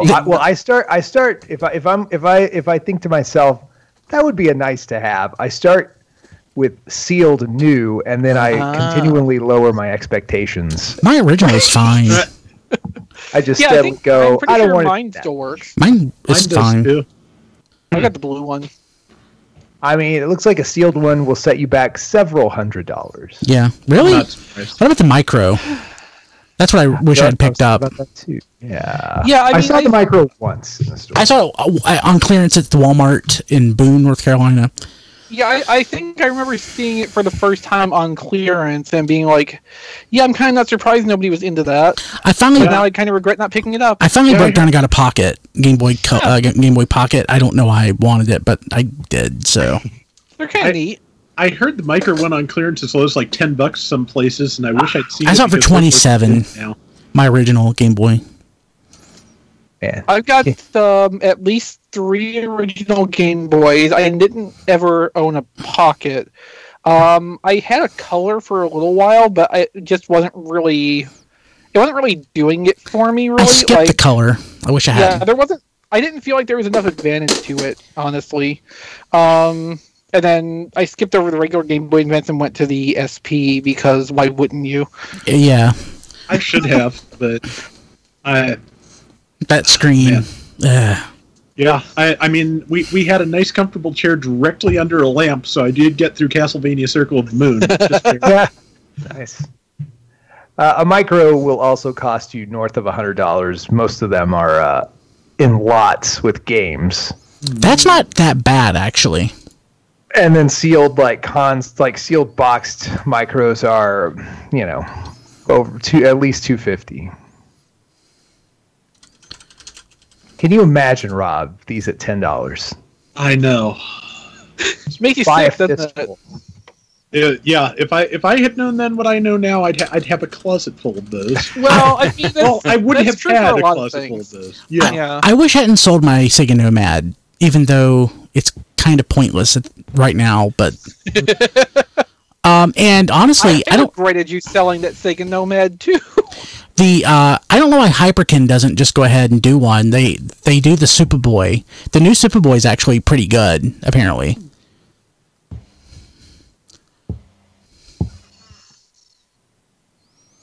I probably want a Nomad just for. It doesn't even have to be sealed, but that box is the 90th thing ever. Yeah, I never had the box.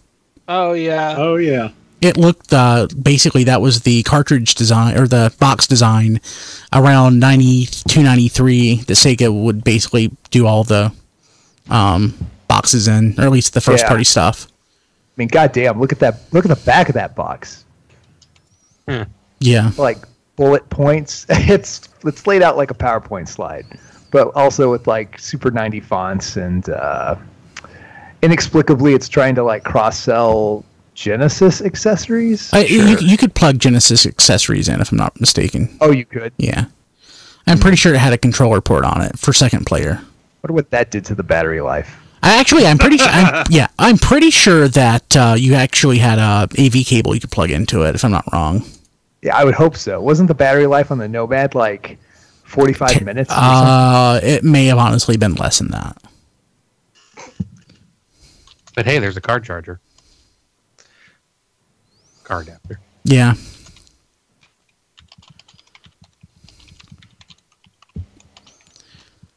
So they're saying that the screen sucks. Well, yeah, all those old LCD color screens suck. They're all terrible. Yeah. You remember the Game Gear and it having that TV tuner? Yeah. Yep. Yeah. Hey, and just to remind Captain Rufus, the Nomad, I remember having a friend had one, and the screen did kind of suck. It didn't give you headaches like Virtual Boy.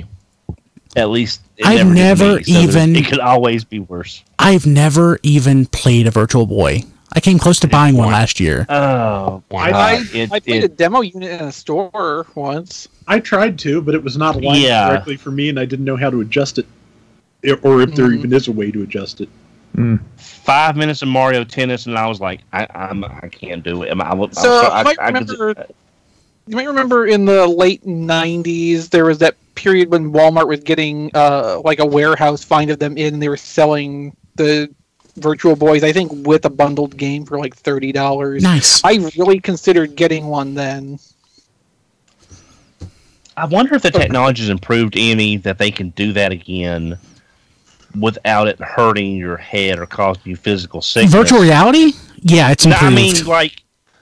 I know you've got all this stuff based around the phones and all this other stuff, but I'm wondering if they could actually do a new Virtual Boy that actually works. Yeah, but why would they? Yeah, the 3DS. I mean, yeah, we've moved away from that just a bit. The whole like PSVR is the only like current VR hardware I've had my head in, and it's not entirely without the induces nausea aspect, depending on the game, what's going on. It can still happen, but it's a lot better. Yeah. Well, I was looking at from the whole retro gaming thing. Basically, for people that like retro gaming but make the new Virtual Boy that doesn't hurt people's heads, but the part of the whole retro aspect is what I was looking at. I am totally fine with... Oh, where's my microphone? Hey, I am totally fine with the VR experience with the new Gear VR. Apparently, the Oculus Go is even better. Yeah, I'm looking at it right now. Yeah, that just came out. But like I had they announced it, and you could have it within like 2 days. Nice. I had the first Gear VR that came out that worked with the Galaxy S6. Maybe that was the second one. And it wasn't so great, but the new one, the screen is better, processor's faster, the games are better. I'm actually pretty happy with it. Well, Blade Raider was saying in the chat, there should be RFC, it's a done deal, and new Soundwave is like all in one night. That's what they got. You kind of got that tonight. I mean, enjoy the experience because it's not going to happen again. I hope you were recording, everybody. I'm not. Well, John, what would it take to get you to bring new Soundwave back? A time machine. Well, a clone. 4 more hours in a day. It would probably take permission from Brian for me to run Patreon. Yeah, because I need to get paid for this. No offense, listeners, but I need compensation. You should be. Do a Patreon for new Soundwave.